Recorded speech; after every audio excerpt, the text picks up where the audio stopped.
They laughed when she signed the papers. Laughed. Actually laughed. Champagne at 10 in the morning. A ring left on a table like a receipt for something returned.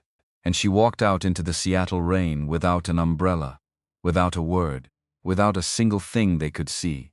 That was the part that should have worried them. Not the signing, the silence after it. Because the woman who just gave away 6 years and a diamond and every claim to a name they were so proud of, she didn't cry in the elevator.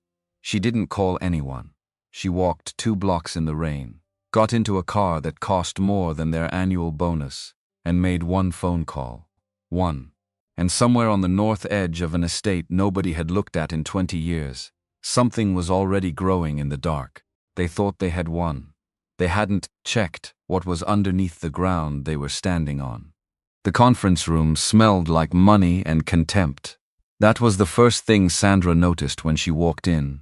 Not the mahogany table, not the floor-to-ceiling windows streaked with Seattle rain, not even Anthony, sitting at the head of the table like he'd been bolted there since birth. Just the smell. Expensive espresso and something older underneath it. Something that had been rotting slowly for 6 years and had finally ripened into something unmistakable. Teresa Holloway was already on her 2nd glass of champagne. At 10 in the morning, on a Tuesday, she held the flute with 2 fingers, the way a woman holds something she wants everyone to notice she's holding. Her pearls were real. Her smile was not. She'd positioned herself in the corner nearest the window, which put the city skyline directly behind her like a backdrop she'd personally commissioned. Teresa Holloway had been staging her own scenes for 68 years. She was very good at it. Anthony didn't look up when Sandra entered. He was watching his wedding ring. He'd set it on the table and was spinning it, letting it wobble in slow circles on the polished wood, round and round, slower each time, until it fell flat with a small, dull sound that nobody commented on. He thought it was a metaphor. He was right. Just not the one he thought. Raymond Harris, the family's attorney, stood when Sandra came in. Reflex, probably. He was a tall man with the kind of posture that suggested he'd spent 40 years being paid to look trustworthy. Silver at the temples.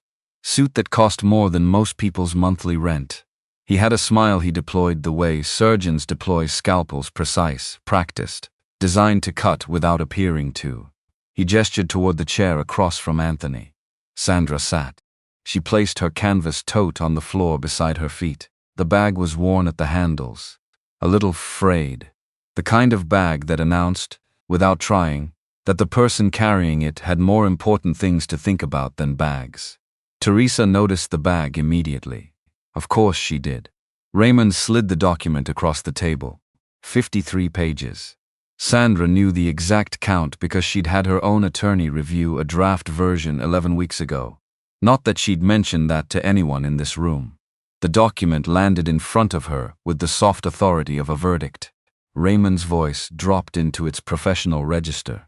Low, measured, dripping with a sympathy he didn't feel. To summarize, Miss Holloway, the prenuptial agreement is ironclad. However, Anthony is prepared to be generous. He's offering a one-time relocation fee of $5,000. In exchange, you waive all rights to alimony, spousal support, and any claim on Holloway Dynamics shares. You also agree to a non-disclosure agreement effective immediately upon signing. Sandra didn't look up. She was reading. Not performing reading. Actually reading. Page 4, the asset schedule. Page 9, the severance clause. Page 22, the indemnification language that Raymond had buried between 2 paragraphs about property appraisal. She'd read it before. She was reading it again because she wanted the information fresh in her body, not just her memory. $5,000. Teresa made a sound from the corner. That's too much, Anthony, honestly. She'll spend it on shoes and regret. A pause. The champagne flute tilted. That's just how people like her are. Anthony sighed the way people sigh when they want to appear patient without actually being patient. He checked his watch. Rolex.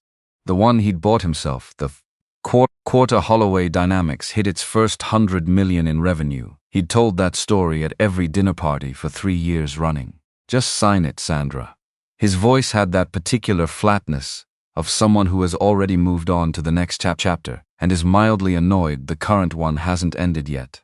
I have a merger meeting with Victor Bryant's team this afternoon. Don't make this harder than it needs to be. He leaned back, cashmere coat over his shoulders like a cape. You had a good run.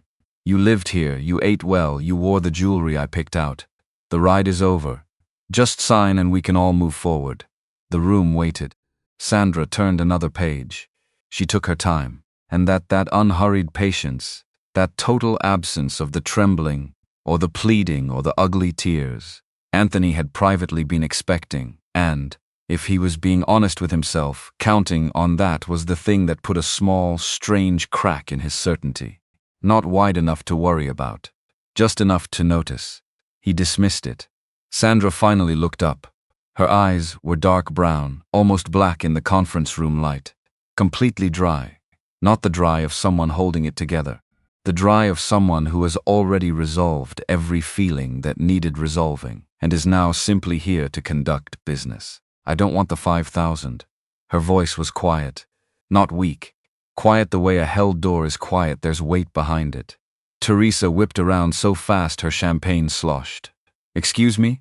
She set the glass down hard enough to make Raymond flinch. You want more?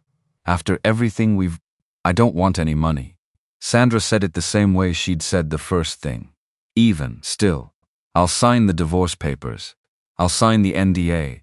I'll waive every claim to the Holloway estate and all associated assets.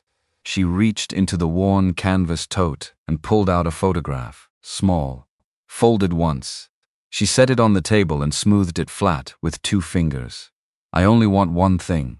Anthony raised an eyebrow, the eyebrow of a man who is performing curiosity while feeling a creeping, sourceless unease he cannot name. The photograph showed a structure at the far edge of the Holloway estate's north acre. Calling it a building was generous. It was a greenhouse, or had been, once. Now it was a metal skeleton, wearing broken glass, half consumed by blackberry vines, the kind of place that gets scheduled for demolition, and then forgotten about because nobody cares enough to actually follow through. Anthony's father had used it as a botanical workspace. After Dr. Cedric Holloway Sr. passed, it had become a storage shed, then a forgotten storage shed, then just a thing that was technically still standing. I want the deed to the old greenhouse on the north acre, and the quarter-acre of land it sits on. Sandra pulled her hand back from the photograph. That's it.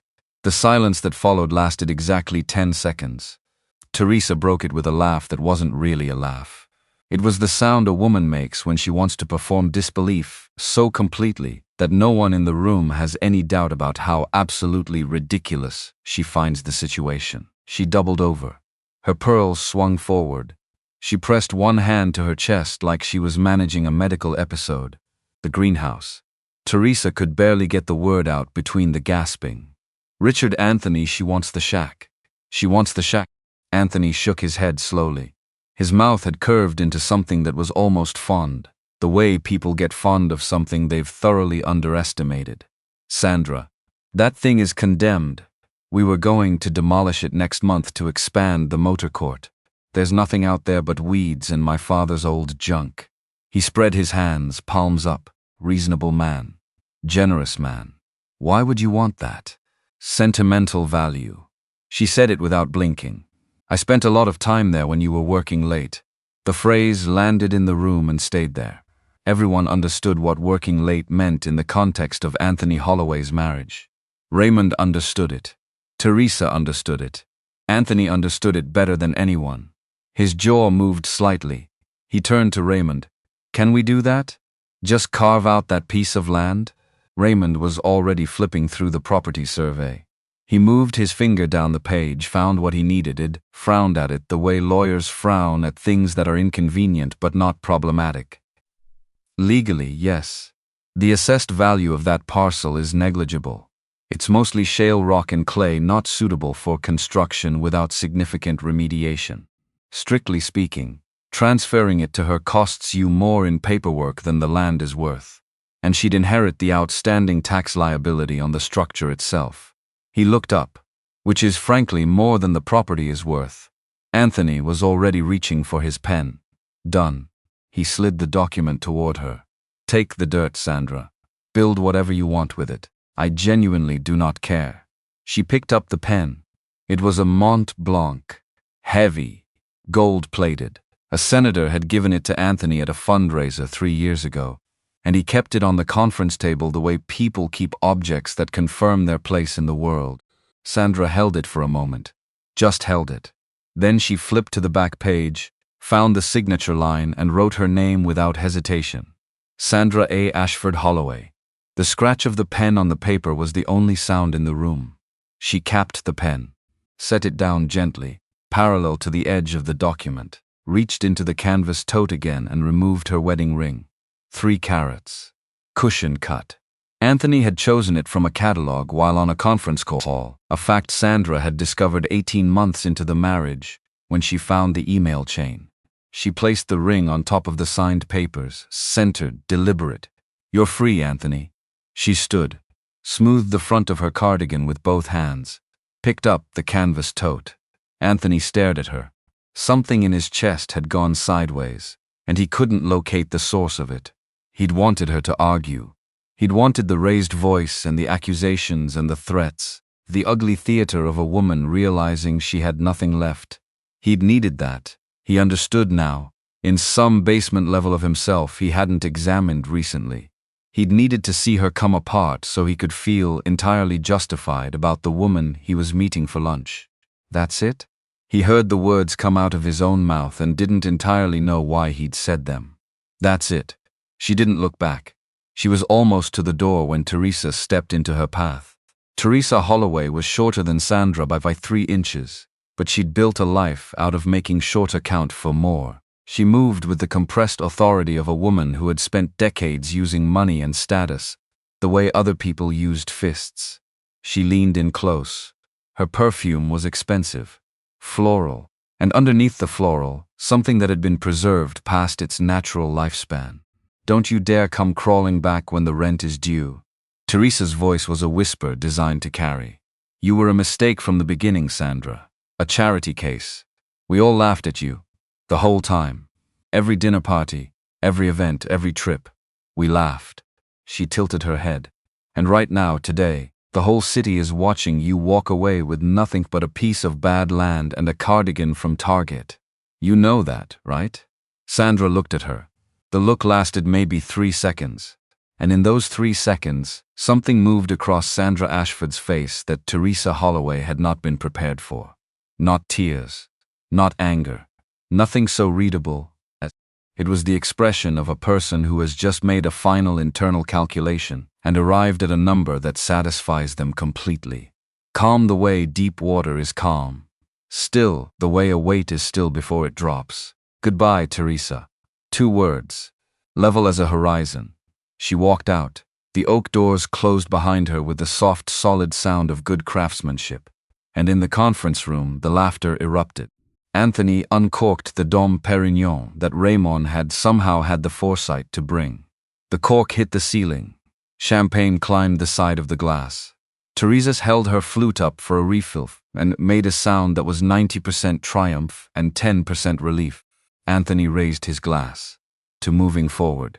To getting rid of dead weight, Teresa added and drank. Raymond smiled the smile he kept for victories that made him feel vaguely complicit. His eyes drifted back to the signed papers on the table. To the signature, Sandra A. Ashford Holloway. He stared at it. The A. After 6 years of drafting letters, managing prenuptial filings, handling property deeds, reviewing employment disclosures. 6 years of Sandra sitting across tables and signing documents and attending events where she spoke to Raymond politely and remembered his assistant's name and once sent flowers to his mother when she had surgery. After all of that, he did not know what the A stood for. He reached for his glass. He told himself it didn't matter. He told himself that twice. Outside, the rain had not let up. If anything, it had gotten more serious about itself, the way Seattle rain does in October, not dramatic, just committed. Sandra walked out of the Sterling Holloway building and onto the sidewalk and tilted her face upward, and the cold water hit her skin, and she let it. She stood there for a moment. Just stood. 2 blocks north and 1 block west. a black Mercedes Maybach S-Class, sat idling at a curb that was technically a no-parking zone. The windows were so dark they looked like something had been spilled on the glass and frozen there. As Sandra turned the corner, the driver's door opened before she'd fully rounded it. Darnell Cooper stood 6'3" and 240 pounds, and he had a scar that ran from behind his left ear to the hinge of his jaw, and he moved with the quiet efficiency of a man who has spent many years making sure bad things don't happen to good people. He stepped out with a large black umbrella, already open, already positioned. He didn't say anything immediately. He waited until she was close enough that the umbrella covered her, and then he looked at her face, reading whatever he always read there, and then he said, "Miss Holloway." She stopped him, not with words, with a look, a small, precise redirection of her gaze that communicated, without any wasted energy, that the name he'd just used was not her name, and would not be her name beginning now and continuing indefinitely. She reached up and pulled the elastic from her hair. The bun came loose. Dark hair fell past her shoulders in a single clean motion. And the woman who emerged from that motion was not the woman who had walked into the building 2 hours ago. Same face, same dark eyes, but the posture had changed. The set of the jaw had changed. The specific quality of the stillness had changed. The way a river looks different when you finally understand it's moving towards something rather than just moving. She bent down and dropped the beige cardigan into the metal waste bin on the corner of the sidewalk. Did it without ceremony. The way you discard something that was always meant to be temporary. Underneath was a black silk blouse. Simple. Would you treat them with kindness? Cut with the kind of precision that announces itself quietly to people who understand what they're looking at. "It's Ashford," she said. "Sandra Ashford. Ashford only. We're done with the other name." "Apologies, Ms. Ashford." Darnell's voice was the same it always was. Steady. No adjustment needed. Would you treat them with kindness? He'd been waiting for this morning for 8 months, which was how long he'd been working for the Ashford family office. He held the rear door of the Maybach open, and she slid in, and the door closed behind her with that specific luxury vehicle sound. Not a click, not a thud, just a pressurized seal, the sound of the outside world becoming someone else's problem. The interior smelled like warm leather and fresh air from the climate system, and faintly, underneath everything, like the cedar lining of the garment bag hanging behind the passenger seat. On the center console, a tablet was face up and already active. The screen showed a financial dashboard, 3 tickers, highlighted in a column, all of them moving. Holloway Dynamics was one of them.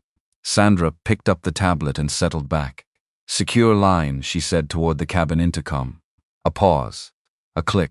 Then a voice from the speaker system, coming from 11 states away, from a brownstone office in Manhattan, where a man named Harold Reed had been sitting in the same leather chair for 34 years and showed no signs of relocating. "Sandra, is it done?"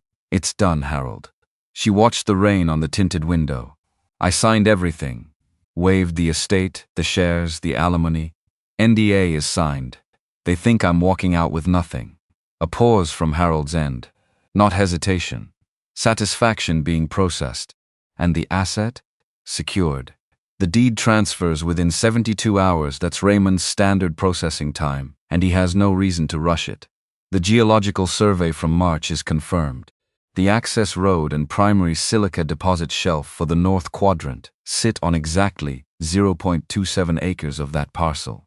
She zoomed in on one of the tickers. Anthony has been operating the quarry through an informal arrangement for 11 years. No registered easement, no formal right-of-way, no documentation of permitted access. They assumed the land would always be theirs because it always had been. And it was, Harold said, until 2 weeks ago when you asked your husband to deed it to you. He laughed when he signed it. Her voice carried no particular emotion about this. It was a data point. Filed. He actually laughed, Harold. He said I could build a castle out of mud. Harold Reed made a sound that might have been a laugh of his own, but quieter. The laugh of a man who has seen many things play out over many decades and still occasionally finds the shape of human arrogance genuinely remarkable. Transfer timeline? Phase 2 initiates today.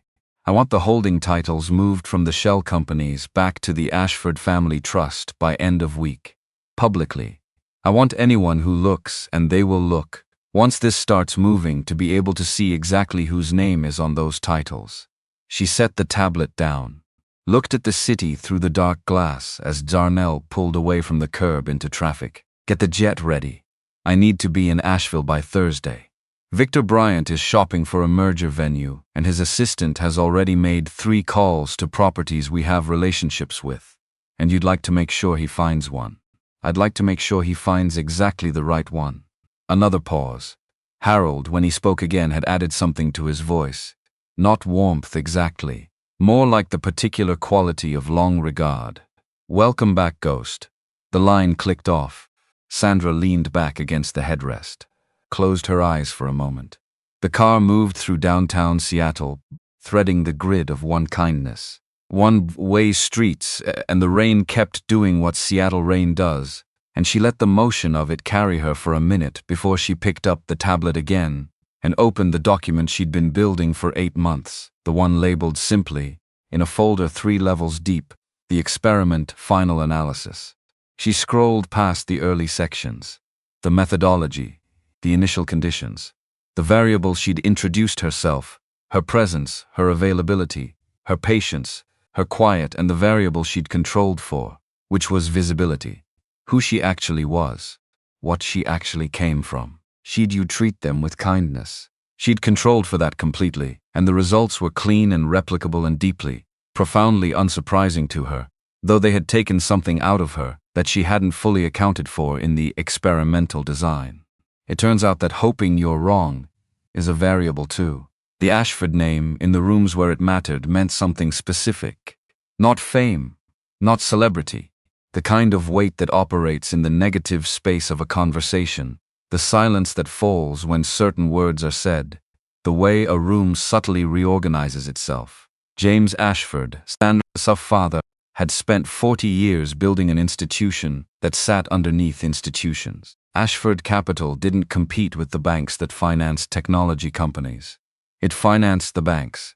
It held the paper on the paper. It was the kind of money that didn't need to announce itself. The kind that had learned, over generations, that the loudest thing in any room is usually the least dangerous. Sandra had grown up understanding this the way children understand the weather, as a condition of the world, not a fact about herself. Would you treat them with kindness? When she was 24 and beginning her doctoral research, she'd understood something else. That the people who most needed to learn something specific about power and perception were exactly the kind of people who would never consent to being studied. Would you treat them with kindness? You couldn't put Anthony Holloway in a room and hand him a survey. You couldn't ask him to fill out a form about how he treated people he believed to be beneath him, about what he was willing to see and what he was willing to discard. You had to show him a woman in a coffee shop who looked like she was struggling and see what he did with her.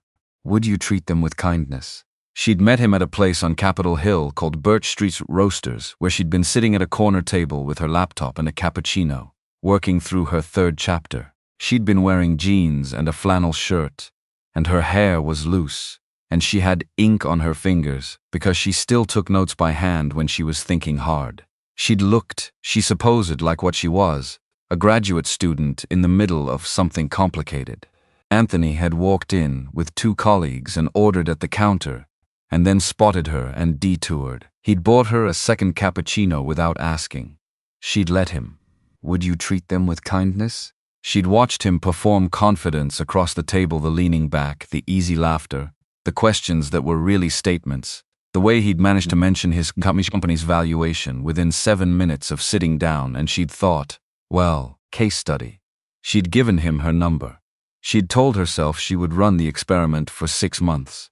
See whether the class behavior she'd been observing in her research held at the intimate scale. Whether a man who understood himself as dominant, as the natural axis around which other people's lives should orient, would still behave that way in a sustained personal relationship with someone he believed had less power. 6 months. And then, here was the variable she hadn't controlled for. Anthony could be funny. Genuinely, unexpectedly funny. Late at night when the performance was off, and he'd had exactly 2 glasses of bourbon and forgot to be impressive. He could be tender occasionally, in the abstract way of someone who has the capacity for tenderness but has never developed the habit of it. He had his father's hands wide, careful, the hands of a man who'd grown up being taught to handle things gently. He almost never used them that way. But they were his father's hands. She'd extended the experiment, and extended it.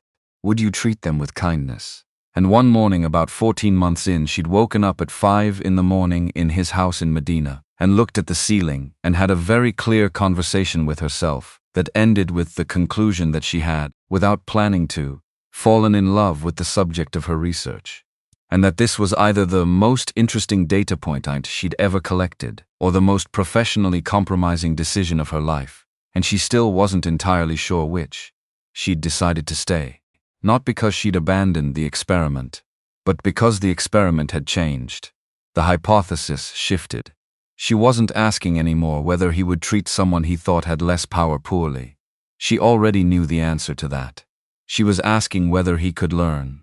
Would you treat them with kindness? Whether given enough time and closeness and the right conditions, a man like Anthony Holloway could actually see the person in front of him. He'd failed.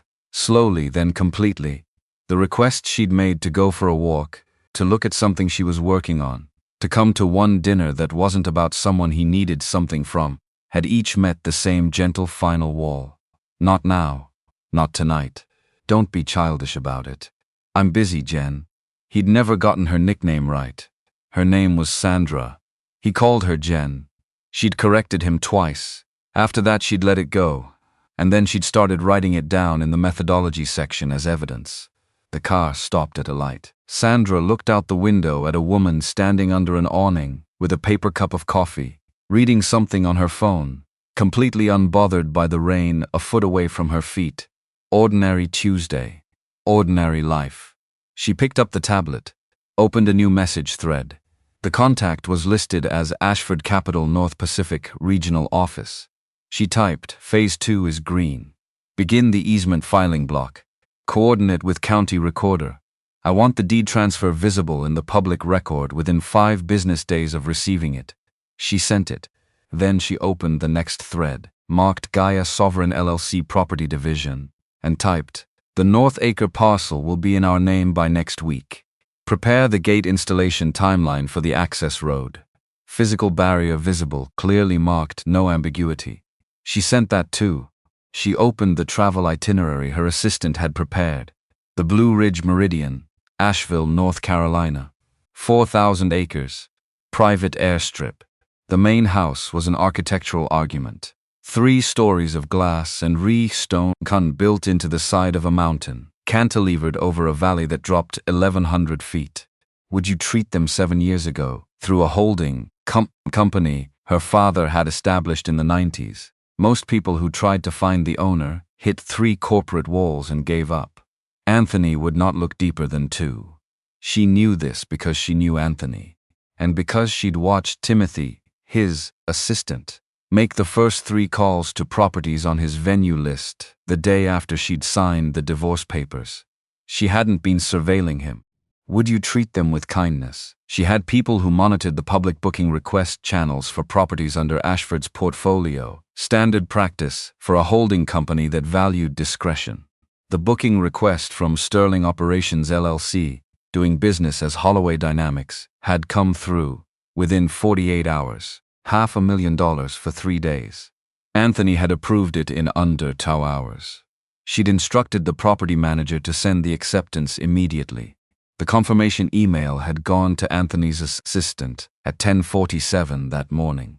Would you treat them with kindness? Which was she checked the mental timeline approximately 40 minutes after Sandra had walked out of the conference room on the 42nd floor of the building she was currently driving away from. The shape of it. She almost appreciated the shape of it. Almost.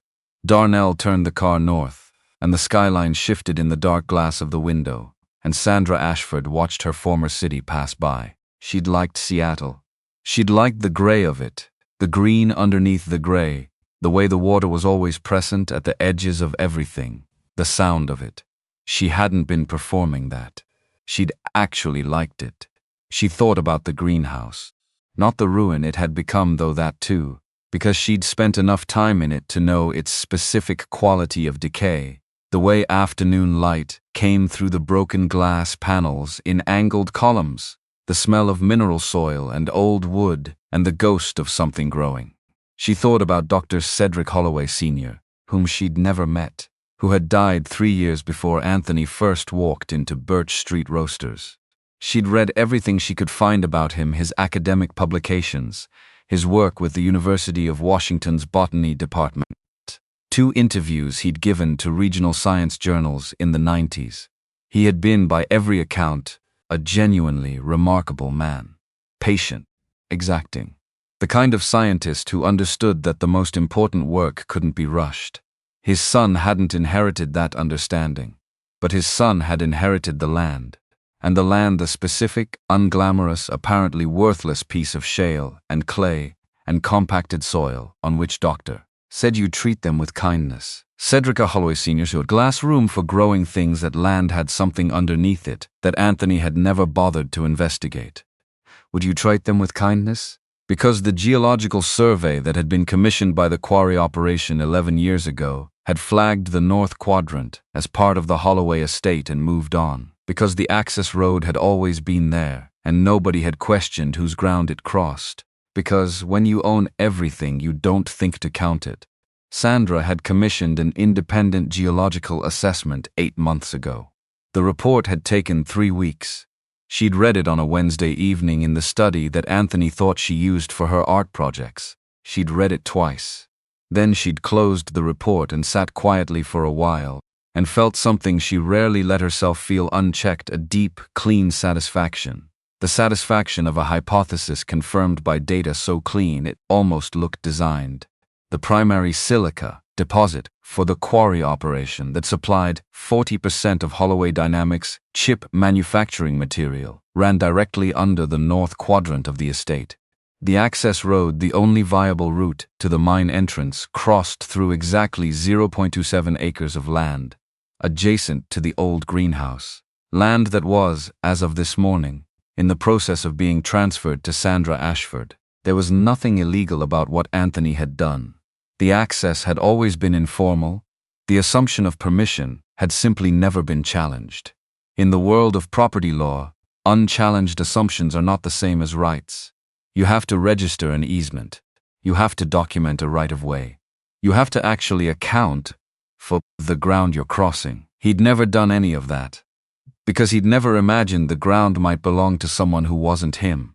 The car crossed the bridge, and the water below was gray-green and moving fast, and Sandra looked at it and then looked away. She opened the camera roll on the tablet and found the photo she'd taken 4 months ago when she'd walked the North Quadrant alone. Anthony away at a conference in Chicago. The greenhouse in winter afternoon light, broken glass, vines through the frame. The single jar of sealed seeds sitting on the potting bench that she'd found when she'd forced the rusted door open and stepped inside. She'd photographed the jar separately, sent the image to a colleague at the University of Washington Botany Department, Dr. Kathleen Robinson, who'd written her dissertation on hybrid orchid cultivation, and who owed Sandra a favor from a grant recommendation 2 years prior. Dr. Robinson had looked at the photograph of the jar's label and the seeds inside, and gotten back to Sandra within 24 hours. The message had read, "Sandra, where did you find these? Please call me." The seeds were the last generation of a hybrid development project begun by Dr. Cedric Holloway Sr. in the early 2000s. He'd been working on a specific Cattleya cross, unusual pigmentation, unusual protein expression in the petals. He died before the project reached the cultivation stage. The seeds had apparently ended up in the greenhouse when his lab materials were cleared out. Nobody had touched them in over 20 years. Dr. Robinson had been professionally careful in describing the crubbing, the preliminary interest the protein expression profile had generated when she'd run the initial analysis. Professional with kind meant. Professionally careful. She'd used phrases like potentially significant and warrants further study, and I would not characterize this as a confirmed application, which, translated from the language of scientists who don't want to be wrong in print, meant this is remarkable, and we need to grow it immediately. Sandra had the seeds. She had the greenhouse. She had the land. She had all the time in the world. She closed the camera roll. She closed the tablet face down on the seat beside her and looked at the city in the rain and let herself feel, just for a moment, the full weight of what the last 6 years had cost her. Not the money, not the time, the hoping. That was the real expenditure. The sustained, quiet, professional. Hoping that she'd been wrong about Anthony Holloway, that the data she was collecting was incomplete, that there was a version of the experiment where the subject surprised her. He hadn't. He'd been exactly what the data said he was, right up until the last moment, when he'd watched her walk out of the room and said, out loud, with genuine bewilderment, "That's it? Would you treat them with kindness?" As if the only possible explanation for a woman not fighting for him was that she didn't have the sense to understand what she was losing. She'd understood exactly what she was losing. She'd priced it in advance. Darnell pulled the Maybach to the curb in front of the hotel where Sandra had a suite reserved under the name of a holding company that had no public connection to Ashford Capital. She sat for a moment before he opened the door. The rain drummed on the roof. Patient, even sound. She thought about the greenhouse one more time. Not as an asset. Not as the geographic point through which a legal argument would pivot in approximately 3 weeks. Just as a place. A glass room on a piece of land that nobody had looked at for 20 years, where a man had spent his life trying to grow something worth leaving behind, and had died before he saw it bloom. And his son had been going to tear it down for a motor court expansion, to store more Ferraris. She opened the door herself before Darnell got to it. The rain came in immediately, cold and direct. She didn't hurry. She stood in it for a moment and let it hit her face, the same way she'd let it hit her when she walked out of the building an hour ago, and she thought, 8 months, 3 weeks from now, then we begin. Her phone buzzed. A text from Harold, G650 confirmed. Asheville hangar will have it ready by Thursday 800. What should I tell the crew? She typed back without stopping walking toward the hotel entrance. Tell them to park it where it's visible from the commercial terminal. She pocketed the phone. The lobby doors opened. She walked in. Behind her, the city went on being gray and wet, and completely unaware that the woman who had just signed away 6 years of her life in a conference room on the 42nd floor had, in the process of signing those papers, acquired precisely the thing she'd come for. Would you treat them with kindness? The silence that followed her through the lobby was not the silence of someone with nothing. It was the silence of someone who had just loaded the first round. Word count, 4,219 notar. Output reached approximately 4,200 words before the full minimum of 7,800 was hit. Continuing now without break, she ordered room service. Not because she was hungry. Would you treat them with kindness? Because eating at regular intervals was a discipline, and she'd learned a long time ago that discipline doesn't take breaks because you've had an emotionally significant morning. She ordered poached eggs and whole grain toast and a pot of green tea and sat at the desk while she waited, not looking at the city view, looking at her laptop. The Ashford Capital dashboard was open. 18 active positions. 32 dormant holdings. The shell company structure her father had built over 4 decades sat on the screen like a map of a territory nobody else knew existed, and that invisibility was by design, because James Ashford had understood something that most people who build large things don't understand until it's too late. The most dangerous moment for any institution is when it becomes visible to people who would prefer it didn't exist. Sandra had grown up in a house in Hyde Park, Chicago, where her parents taught economics at the university and read academic journals at the dinner table, and never mentioned at school events or neighborhood gatherings or the kind of casual social occasions where people asked what you did for work, would you treat them with kindness, that they had anything to do with an institution that held positions in 11 regional banks across the Southeast and Midwest and had been doing so since 1987. Her mother, Lorraine Ashford, had always framed it the same way when Sandra asked why they didn't talk about it more. We don't need people to know what we have, Sandra. We need people to know what we do. What they did. They taught. They published. They argued about monetary policy over dinner. Her father coached youth baseball on Saturday mornings, and her mother chaired the committee that organized the neighborhood free library exchange. They were present. Would you treat them with kindness? They were ordinary in all the ways that mattered for being human and connected to other people. And the other thing, the institution, the capital, the weight of the Ashford name in rooms where names carried weight, was something they held, separately, carefully, the way you hold something you didn't build, but are responsible for. Sandra had understood the separation. She'd understood it so well that when she was working on her doctorate and wanted to observe a very specific set of behaviors in a very specific kind of subject, she'd been able to step into a different register of herself, the register without the name, without the weight, and operate there for as long as the research required. 6 years. Longer than required. But the data was comprehensive. She'd give herself that. There was a knock at the door. Room service. The attendant was young, maybe 22, with the slightly apologetic posture of someone who'd been trained to be unobtrusive and was doing their best. Sandra thanked him by name Marcus according to his name tag and tipped him in cash and meant it. She ate at the desk. Poached eggs, toast, tea. While she ate, she opened the file she'd been building for the past 8 months and navigated to the section marked Phase 2 Operational. It was organized the way all her work was organized, by objective, by timeline, by contingency. She scrolled past the sections she'd already acted on and landed on the page she needed now. The Blue Ridge Meridian. Property details. Staffing roster. The manager on site was Gary Young, who had worked for the Ashford Property Division for 12 years, and who understood, without needing to be told, that certain guests required certain specific kinds of experience. She'd briefed him 2 weeks ago on the broad strokes. He knew who was coming. He knew who was already there when they arrived. The Rossini parallel from the original version of this plan that had been her first instinct, to use an Italian conglomerate she had existing relationships with. She'd revised it. Victor Bryant was cleaner, closer. His group was based in Atlanta, which meant the due diligence trails would be domestic, faster, more transparent. He'd been courting Holloway Dynamics for 14 months. He wanted the merger badly enough to let Anthony choose the venue, and Anthony had chosen hers.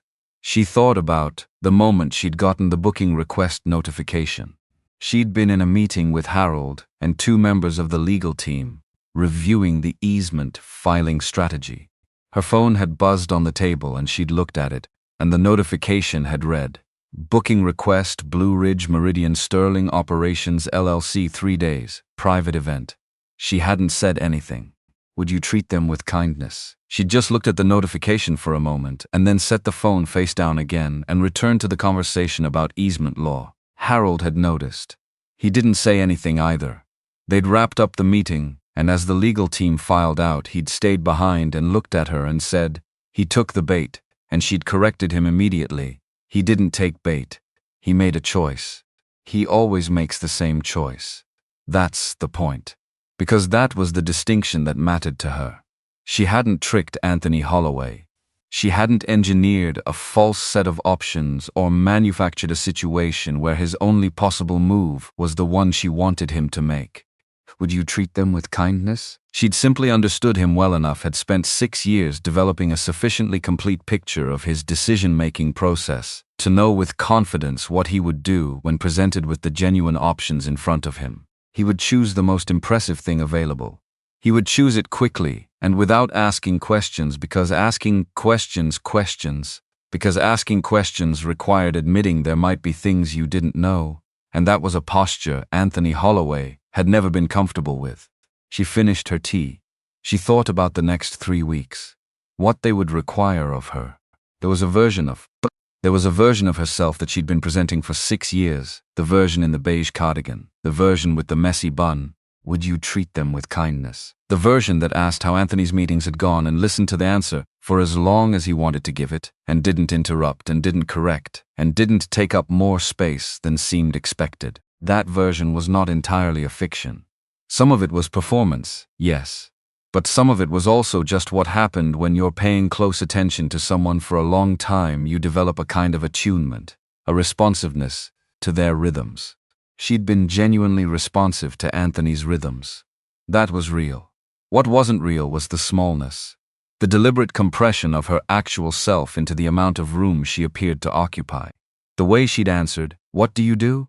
at his events with, "I'm working on some writing projects," and left it there. Watched people lose interest and turn away, noted the data point. The way she'd let herself be Jen, and let herself be the quiet one, and let herself be, in Teresa's taxonomy, the charity case, because that was what the research required. And this was the part she'd stopped being fully honest with herself about somewhere around year 3, because there was something in her that had wanted to know if it was possible to be loved for no reason at all. Not for the name, not for the capital, not for the weight, just for being present, just for being her. Anthony had loved her for being manageable, which was not the same thing. She closed the laptop, stood and walked to the window. The rain was still going, but lighter now, the first sign that it might eventually stop today. The water on the glass made the city look slightly unstable, the edges of buildings vibrating in thin silver lines. She put her hand flat against the cold glass. 6 years. She'd priced it in advance. She'd told herself she'd priced it in advance. But there was a difference between understanding a cost intellectually and paying it. She'd paid it. At every dinner where she'd smiled at his colleagues and received nothing in return. Would you treat them with kindness? Every weekend he'd worked and she'd walked the estate grounds alone, and sometimes ended up at the greenhouse, because it was the only place on the property that felt like it was holding something real. She'd taken to bringing her research notebooks there. The light was bad after noon, but she hadn't been going there for the light. She'd been going there because Dr. Cedric Holloway Sr. had built that room with his own hands. And even 20 years after his death, you could feel the particular quality of someone having cared enormously about something in a place. The greenhouse felt cared about. The rest of the estate felt owned. She pulled her hand away from the glass. Enough. She'd given herself this morning for the feeling, the cost of the experiment, the genuine grief which was real, for the version of the marriage that had never happened. Now the feeling was filed and she had work to do. She opened her phone, called Harold back on the direct line. 3 things. She walked back to the desk, sat down. Would you treat them with kindness? First, when the deed transfers and hits public record, I want a very quiet head to go to 2 people in the Holloway Dynamics board who've been uncomfortable with Anthony's management style for the past year. Don't tell them anything specific. Just make sure they're watching the property news. They'll understand what to watch for when it appears. Harold, I know exactly who you mean. Second, the geological report. I want it finalized and certified, and I want 2 copies held with the Ashford legal team. Not filed publicly yet. Not until I say. Understood. Third, she paused. Not for drama, because she was deciding something in real time. The research. The dissertation. Would you treat them with kindness? I've been sitting on the final chapter for 4 months because I didn't know how to handle the personal entanglement in the methodology. I'm going to finish it, but I'm changing the framing. It's not going to be about him specifically. It's going to be structural. The pattern, not the individual. Harold was quiet for a moment. That's the right call. I know. She picked up her pen, made a note in the margin of the legal pad she kept on the desk. Get me the preliminary quarterly on the Pacific Northwest silica market, and book a dinner reservation at 12 Bones in Asheville for Thursday evening. Table for 1. I want to be seen in the city the night before they arrive. Anything else? Yes. She looked at the rain. Tell the property team at the Meridian to make sure the G650 is on the main tarmac when Anthony's charter lands. Not in the hangar. On the tarmac. Harold paused. That's a very specific instruction. It is. She capped her pen. He's been thinking about upgrading his jet. He talks about it constantly. He's going to see that plane and spend the entire drive up the mountain wondering whose it is. I want him wondering. I'll pass it along. She ended the call. The rain outside the window had slowed to a fine mist. Through it, she could just make out the outline of the office building, 4 blocks north. The one with the reflective glass exterior that Anthony had pointed out once during a drive, told her the story of the firm that occupied it, the deal he'd been part of that had made the firm's expansion possible. He'd told the story with great satisfaction, the satisfaction of a man measuring his world in the square footage of things he'd influenced. She'd nodded and looked at the building and filed the anecdote in the method section under subject's relationship to visible markers of influence. She looked at the building now. Then she turned away from the window. She had a call with the Ashford legal team at 2. She had a working session with her research assistant at 4 to get back into the dissertation's final chapter. She had dinner reservations tonight with Dr. Kathleen Robinson at a restaurant on Capitol Hill. She wanted a full update on the preliminary botanical analysis, and she wanted to have that conversation in person. Would you treat them with kindness? Not over a line that could theoretically be monitored by anyone paying enough attention to Holloway Dynamics communications in the wake of the divorce announcement. The divorce announcement. Raymond would have filed the paperwork with the court this afternoon, and the standard confidential period for high-asset divorce filings was 90 days, but in her experience 90 days was aspirational. These things moved through professional networks on their own schedule. By tomorrow, certain people would know. By the end of the week, certain markets would know. She needed to be in Asheville before that happened. She needed to be there first. Always there first. Would you treat them with kindness? She picked up the tablet and opened the notes she'd been keeping for 3 weeks on the Meridian, the floor plan of the main house, the layout of the obsidian room where large formal events were typically held, the staircase from the owner's suite down to the main level. She'd walked that staircase in her imagination so many times in the past 3 weeks that she knew exactly how it would sound when she came down it. The ceiling height of the main hall, the acoustics that would give her voice a particular quality of carrying. Would you treat them with kindness? She knew the room Anthony would be standing in when she appeared. She knew where he would be standing in that room. Would you treat them with kindness? She knew what he would have been saying when she appeared, and what his face would do in the first 2 seconds after he saw her, and what he would say, something confused, something accusatory, something that would try to reframe her presence as an intrusion, and she knew what would happen when Victor Bryant heard her name. The data was complete. The design was sound. All that remained was the execution. An execution. Sandra Ashford had learned from her father, from a childhood spent watching a very deliberate man build very durable things, was simply the practice of doing what you've already decided with the same care you used to decide it. She closed the tablet. She went to get ready for her afternoon. Outside, the rain finally stopped. The charter touched down at the Asheville Regional Private Terminal at 4:47 in the afternoon, and the first thing Anthony Holloway saw when he looked out the window was the plane, not the runway, not the mountains, the plane.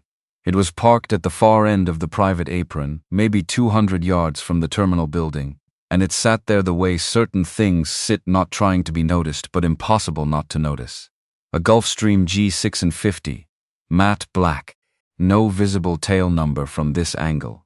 Just a small silver crest on the something stylized and unfamiliar, catching the last of the afternoon light off the Blue Ridge peaks that lined the horizon like a sentence that hadn't finished forming yet. Anthony pressed 2 fingers against the cold glass of the porthole. His own charter was a Bombardier Challenger 350, which was a very good aircraft, which he'd told Timothy to book specifically because it was the nicest thing on short notice, which now looked, parked beside the G650, like a Toyota Camry next to something that hadn't been given a category yet. He didn't say anything about it. He straightened his coat and waited for the door. Timothy was behind him. Reviewing something on his iPad with the expression of a man who has learned that information is only welcome when Anthony asks for it, and has therefore been holding on to 3 uncomfortable pieces of information since they left Seattle, and is now deciding which one to lead with. He settled on logistics.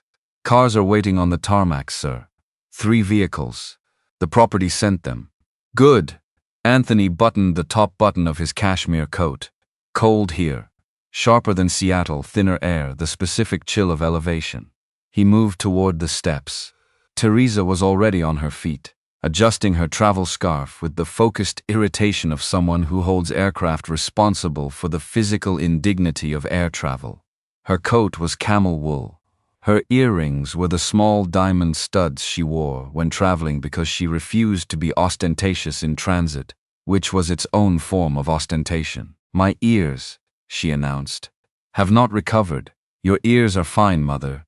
"They are not fine. We went through turbulence over the Smokies that was completely unacceptable. I don't understand why we couldn't have driven." "Because it's a 7-hour drive.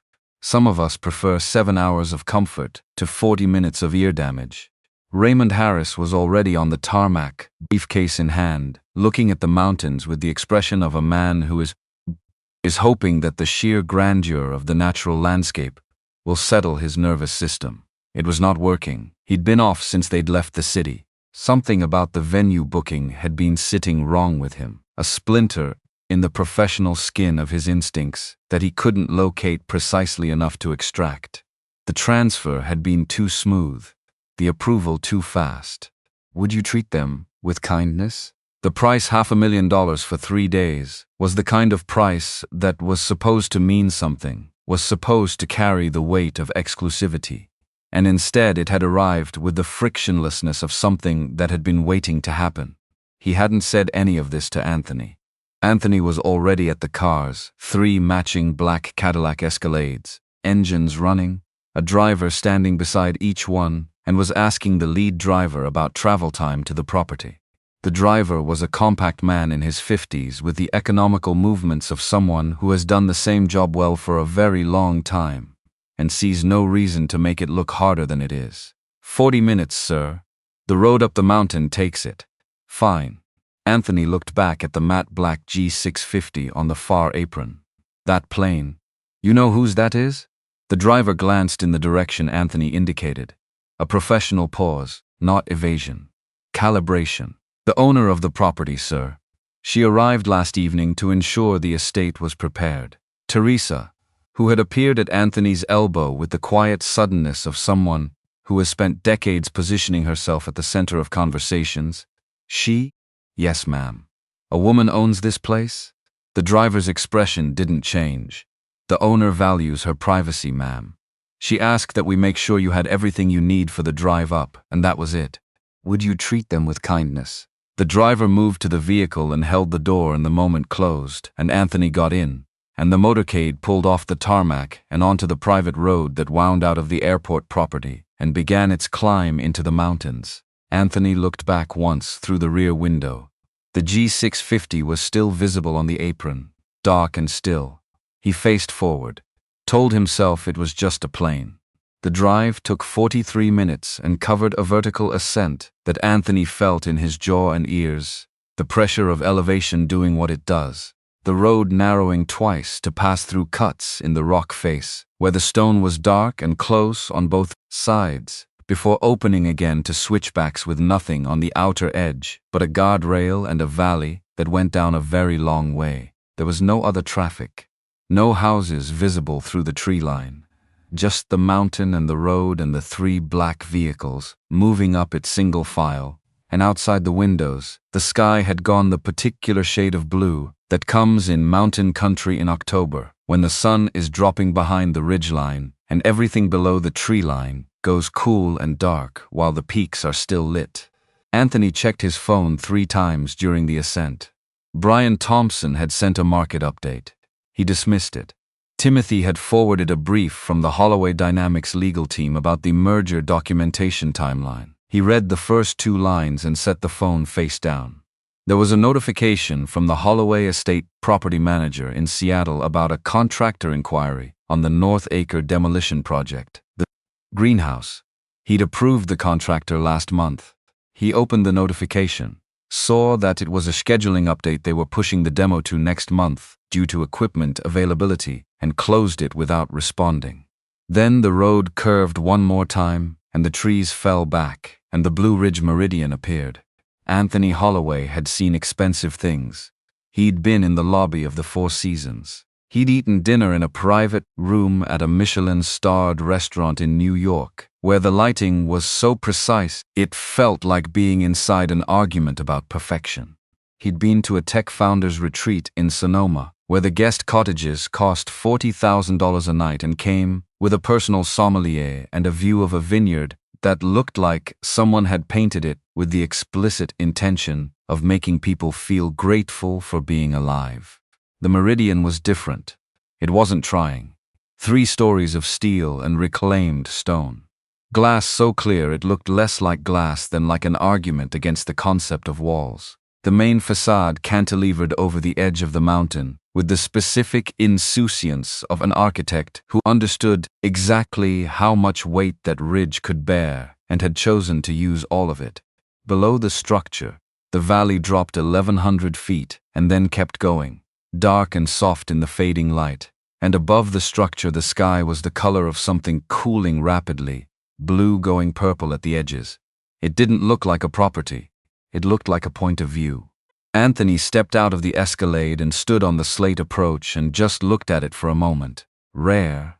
That. Anthony Holloway looking at something without immediately calculating its relationship to his own standing. But for 3 or 4 seconds, he just looked. Teresa walked up beside him and looked too. Neither of them said anything. Then, how much does something like this cost? Anthony's voice was quieter than usual. Raymond, who had appeared at his other shoulder. Something like this isn't priced. It's a condition. A pause. The zoning restrictions alone on a cantilevered build over a classified scenic ridge, you couldn't permit this today. Whoever built it when different things were possible. Who built it? Raymond didn't answer immediately, because Raymond didn't know, and not knowing was the splinter again, working deeper. The front door's slate, 12 feet, perfectly balanced, opened before any of them knocked. Gary Young stood in the entrance hall. Tall, unhurried, tuxedo that fit like a second opinion. His expression was the expression of a man who has worked for one employer for 12 years and has developed, over that time, a finely calibrated understanding of what his employer needs from him, which, in this case, was absolute, flawless service for the guests, and not one additional word. Welcome to the Blue Ridge Meridian. His voice filled the entry hall with the natural authority of good acoustics. The Beaumont party arrived this afternoon via helicopter. They're settled in the West Wing. You've been allocated the East Wing 8 rooms, private dining access, and the observatory on the upper level. The formal signing space, the Obsidian Room, has been prepared for tomorrow morning at 9. He looked at each of them in the precise, unhurried way of someone for whom seeing people is an occupational skill. Dinner will be served at 7:30 in the main dining room. Chef has prepared a tasting menu.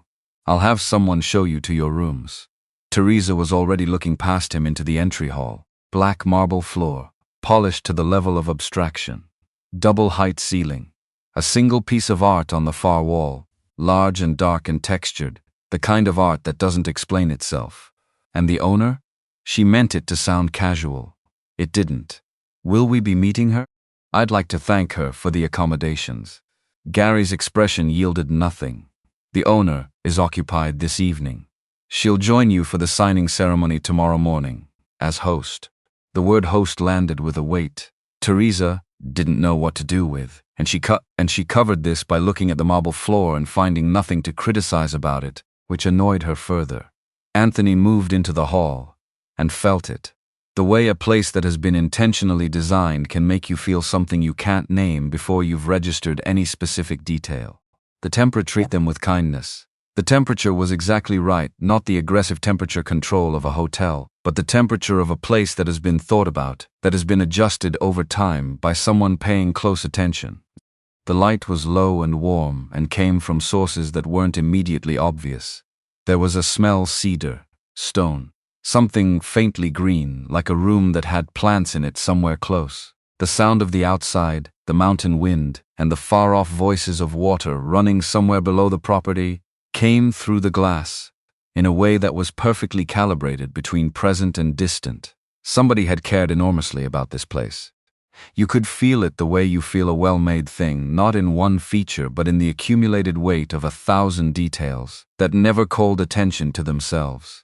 Anthony's neck prickled. He shook it off. He was here to close the biggest deal of his career, to become the kind of name that didn't need a building to point at, to make the kind of move that erased all the noise of the past year, the whispers about the divorce, the uncertainty in the board, the market chatter about whether Holloway Dynamics had hit its ceiling or was about to find its second wind. Tomorrow morning, 9 o'clock, he followed the attendant to the east wing. Dinner that night was a table that could seat 20 set for 6, which made it either intimate or intimidating, depending on how you felt about the length of polished wood between you and the person you were negotiating with. Victor Bryant sat opposite Anthony with the ease of a man who has been at enough tables to have stopped being impressed by tables. He was 62. He had the kind of face that had been good-looking at 30 and had developed, over the following 3 decades, into something more interesting, the topography of a life lived in full, without excessive protection from its weather. He smoked a cigar after the 3rd course, ignoring the fact that nobody else wanted to smell cigar smoke, and nobody said anything about it, because Victor Bryant was the kind of man about whom things went unsaid. His brother Brian was to his left, tablet at the edge of his plate, running numbers between courses with the focused stillness of someone who understands that his job at dinners is to be the data behind the face. Teresa was doing what Teresa did, presenting. She'd changed into a burgundy dress and a string of pearls that she only wore at what she privately classified as significant events. Would you treat them with kindness? And she was performing the role of matriarch of a dynasty with the full commitment of a woman who has been rehearsing this performance since the 1980s. Raymond ate quietly and watched everything. Victor spoke first, directly. "This place is theatrical, Anthony. More than I expected from you. I thought Americans preferred gold in their lobbies." Anthony laughed, the laugh of someone who has been mildly insulted and is choosing to receive it as a compliment. "The occasion warrants it, Victor. We're building something together. That deserves a stage." "A stage?" Victor rolled the word around. "I've been on many stages. What I'm more interested in is the script. The script is solid. The legal team has finalized the structure.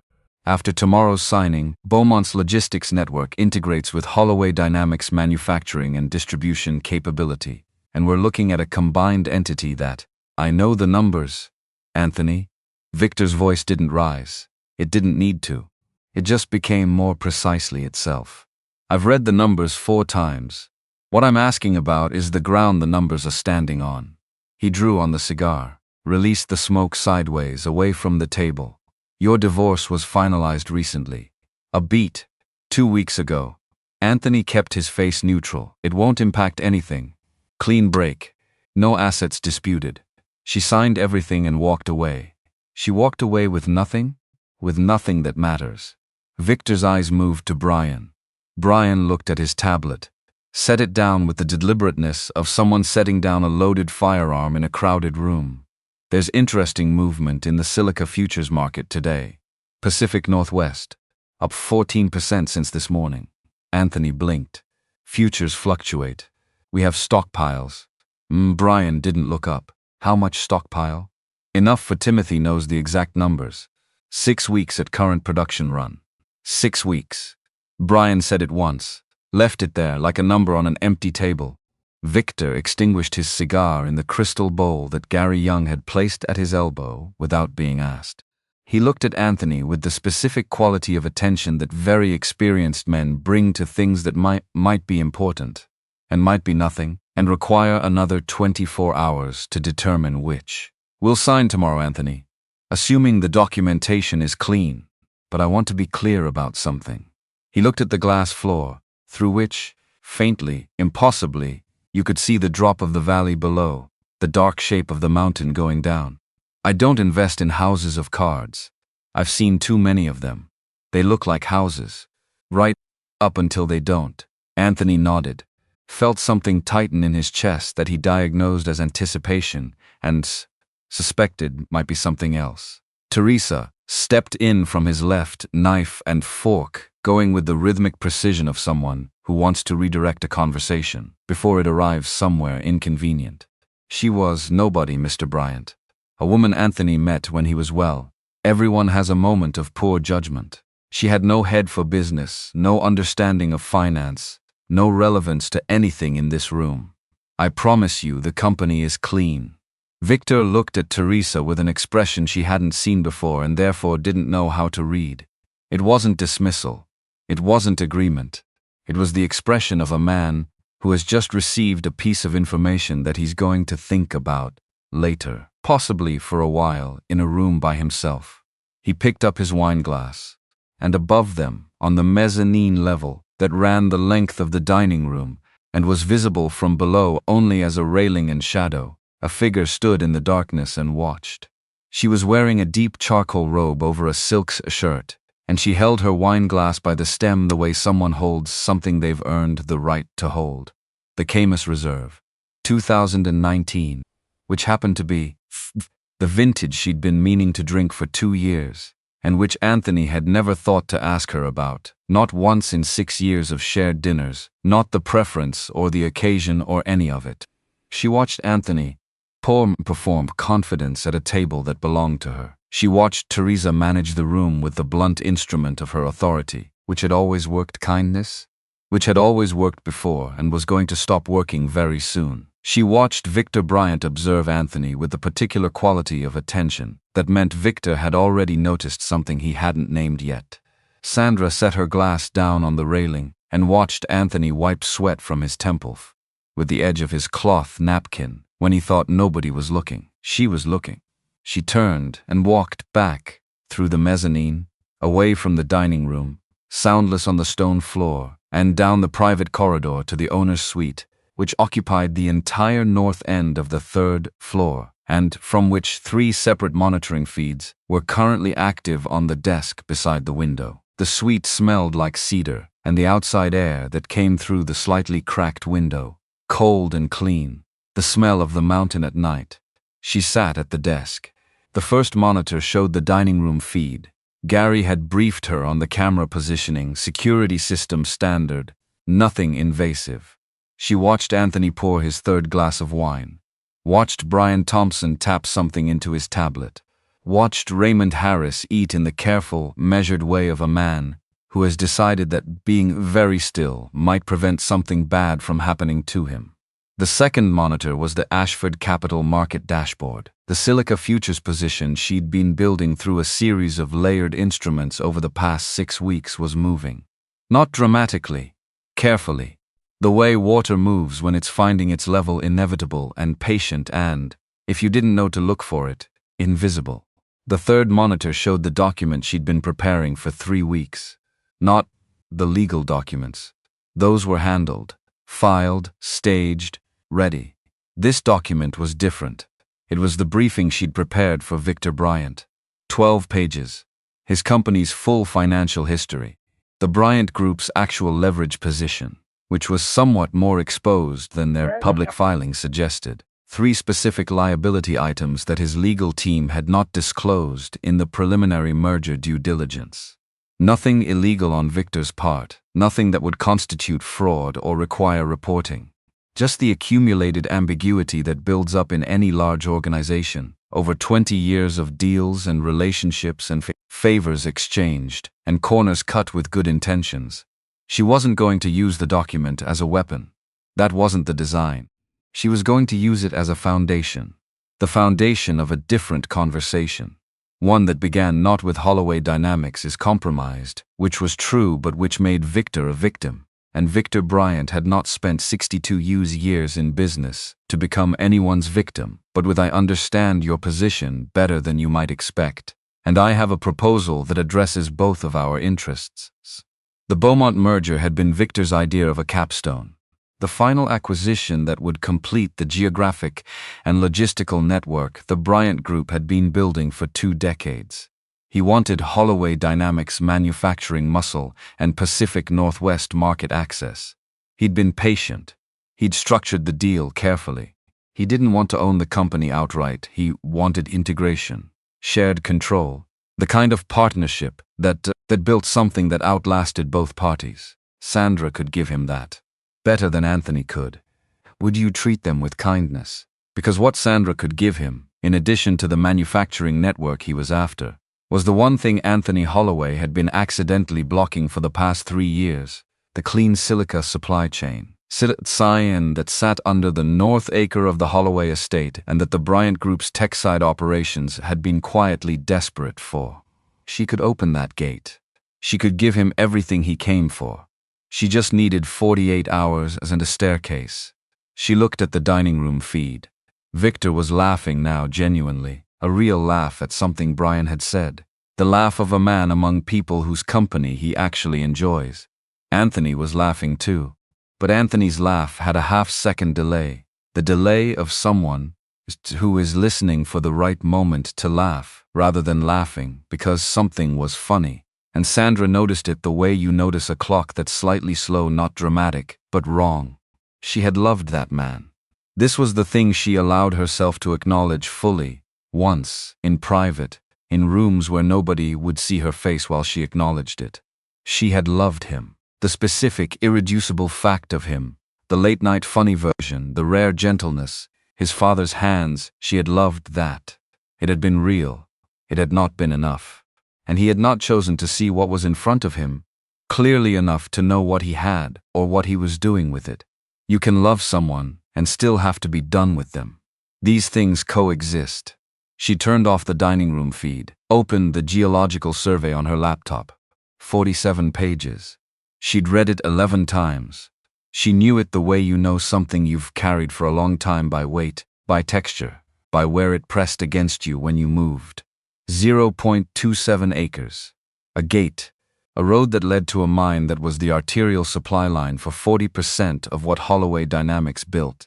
Anthony had stood on that land for 11 years without registering that it was, in any meaningful sense, land.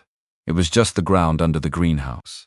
The ground under the place his father had built and he'd stopped looking at. She closed the laptop.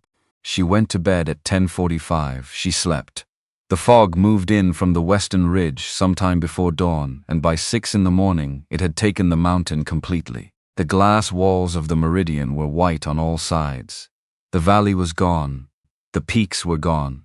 It felt from inside like the building had been picked up and set down somewhere that hadn't been named yet. Anthony woke at 5:30 and didn't go back to sleep.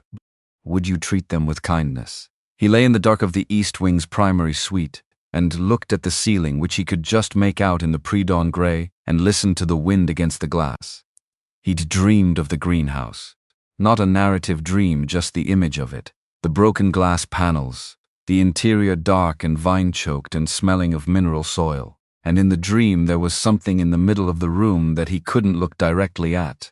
A light source or a plant or a presence. And he kept trying to move toward it, and the distance kept adjusting. He'd woken up in a sweat. He lay there for a while. Then he thought about Sandra. Not the Sandra he'd known or thought he'd known for 6 years. Not the woman in the cardigan with the messy bun who made dinner and took walks around the estate and spent time in the greenhouse for sentimental reasons. He thought about the moment she'd walked out of the conference room. That's it? He'd actually said that out loud. He still didn't fully understand why. Would you treat them with kindness? There'd been something in the completeness of her departure that had triggered a need for confirmation, some deep-seated instinct that someone should want to stay, should want something from him. The absence of wanting was more disorienting than anger would have been. Anger he knew how to absorb. This he hadn't known what to do with. He got up. He showered and dressed in his Brioni navy, the power suit, the one he wore when he needed to feel like himself. He looked in the mirror for a moment.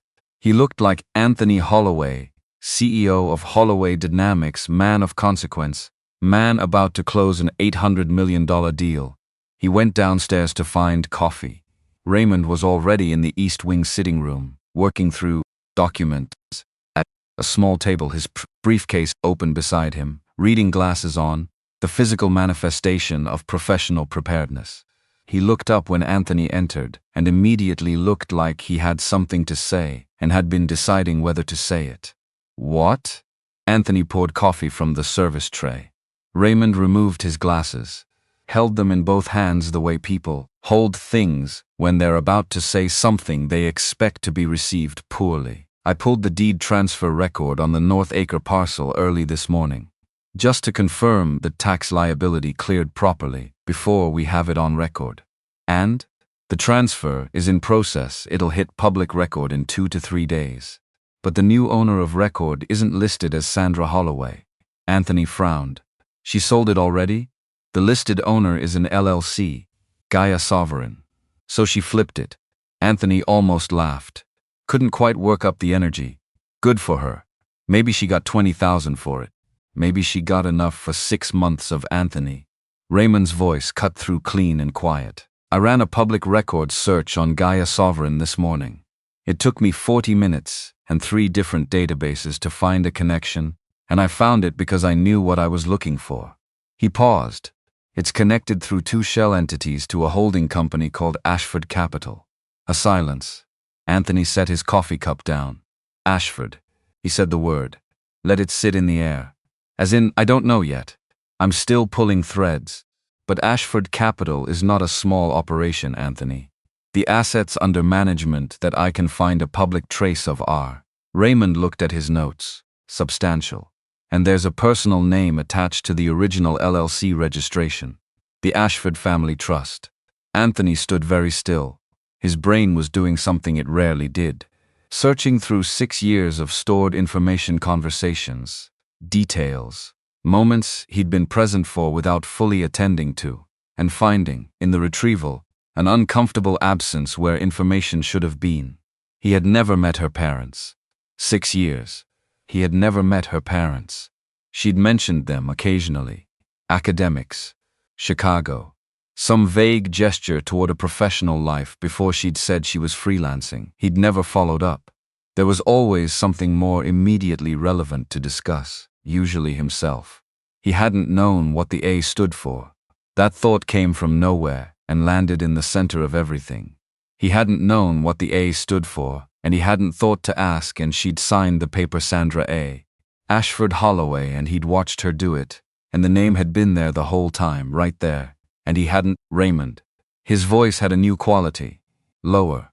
Stripped of something. Yes. What do we have on someone named Sandra Ashford? Not Holloway. Ashford. Raymond had already opened his laptop. The answer began to come in pieces, and each piece was worse than the piece before it. The signing was scheduled for 9 o'clock in the Obsidian Room.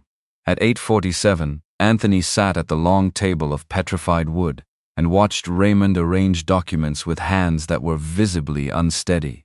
The walls of the room were black volcanic stone, unpolished, rough-textured, the kind of walls that absorbed light rather than reflecting it. It made the room feel like the inside of something ancient and geological, which was either fitting or unbearable, depending on where you were sitting in the drama that was about to unfold. Victor Bryant entered at 8:53 with Brian behind him. Victor did not look like a man who had slept well. He looked like a man who had spent part of the night talking to his own lawyers via telephone. He took his seat across from Anthony and looked at the table between them and didn't speak immediately. Brian opened a folder, set it on the table with the care of someone delivering a diagnosis. We ran a final review of the supply chain documentation last night. Standard protocol before a signing. Anthony nodded, kept his face assembled. Your primary silica source for the N7 chip line. The mine on the north quadrant of the Holloway estate. I'm aware of it. We're aware of it too.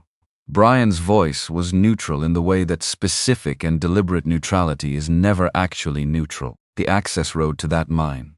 According to the SEM with kindness. According to the survey maps registered with Buncombe County this morning, which updated overnight from a new submission, filed 48 hours ago, that access road crosses through a parcel of land that was transferred out of the Holloway estate 2 weeks ago. The room went very quiet. Not the quiet of people holding their breath. The quiet of a space that has been waiting for this specific moment to reveal its true function.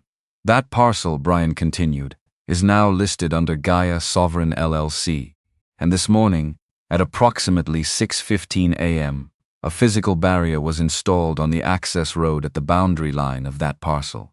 Anthony's mouth opened. Nothing came out immediately. Then a barrier. A gate, Anthony. Victor's voice, flat, final. A literal gate across the road your trucks use to reach your mine. Your trucks are backed up for 4 miles on Route 19. You cannot access the silica. Without the silica, you cannot manufacture the N7 chip. Without the chip, the core asset of this merger does not exist in any functional sense. Anthony stood up, sat back down. That's impossible. I gave her that land. She didn't even want it. She asked for it. I gave it to her. It's nothing. It's rocks and weeds and an old. His own voice stopped him. His own voice, replaying in his own head, said what Raymond had said to him this morning in the East Wing sitting room, which was that the new owner of record wasn't Sandra Holloway, but rather Gaia Sovereign LLC, which was connected through 2 shell entities to Ashford Capital, which was connected to the name Sandra Ashford. He'd given her the land. He'd laughed when he'd signed it. Build a castle of mud, he'd said. She hadn't built a castle, she'd built a gate. Who is Gaia Sovereign? Victor said it without a question mark. Statement. Test.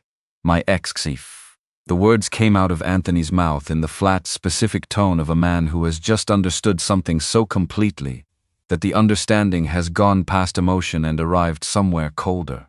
She asked for the land. She said it was sentimental. Victor and Brian exchanged a look. The look of 2 men who have been in business long enough to recognize the specific shape of a situation in which they have been ancillary to someone else's story without their knowledge. Not victims, not fools, just people who happened to be standing on the stage when someone else's play reached its 3rd act. I'll call her. Anthony's hands were moving, finding his phone. I'll offer her whatever she needs. She took the land to make a point. Fine, point made. I'll buy it back. I'll offer her. I doubt that, a voice said, and everyone in the room turned. She stood at the top of the spiral staircase that connected the owner's private loft to the obsidian room.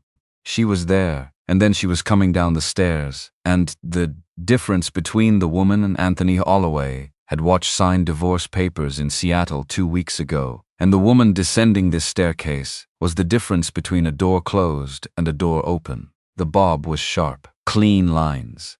The suit was white. Not the white of someone making a fashion statement, but the white of someone who understood that white in a room of dark stone is a geometric argument that wins without trying. The Patek Philippe on her left wrist caught the room's indirect lighting as she moved and threw a small, precise point of gold across the stone wall beside her, briefly, then gone. Her heels on the stone stairs were the only sound in the room. She walked to the head of the table, the seat Anthony had been angling toward since he'd walked in. She sat in it without hurry, the way a person sits in a chair that belongs to them. She looked at Victor Bryant, not at Anthony, at Victor. Victor, I apologize for keeping you waiting. I hope the accommodations have been comfortable. Victor Bryant stood up. He buttoned his jacket, automatically. The way men of a certain generation and background stand and button their jackets when someone walks into the room for whom they have significant and automatic respect. Brian had stood up half a second later, matching his brother. Ashford. Victor said the name, then said it again, Sandra Ashford. My father was James Ashford.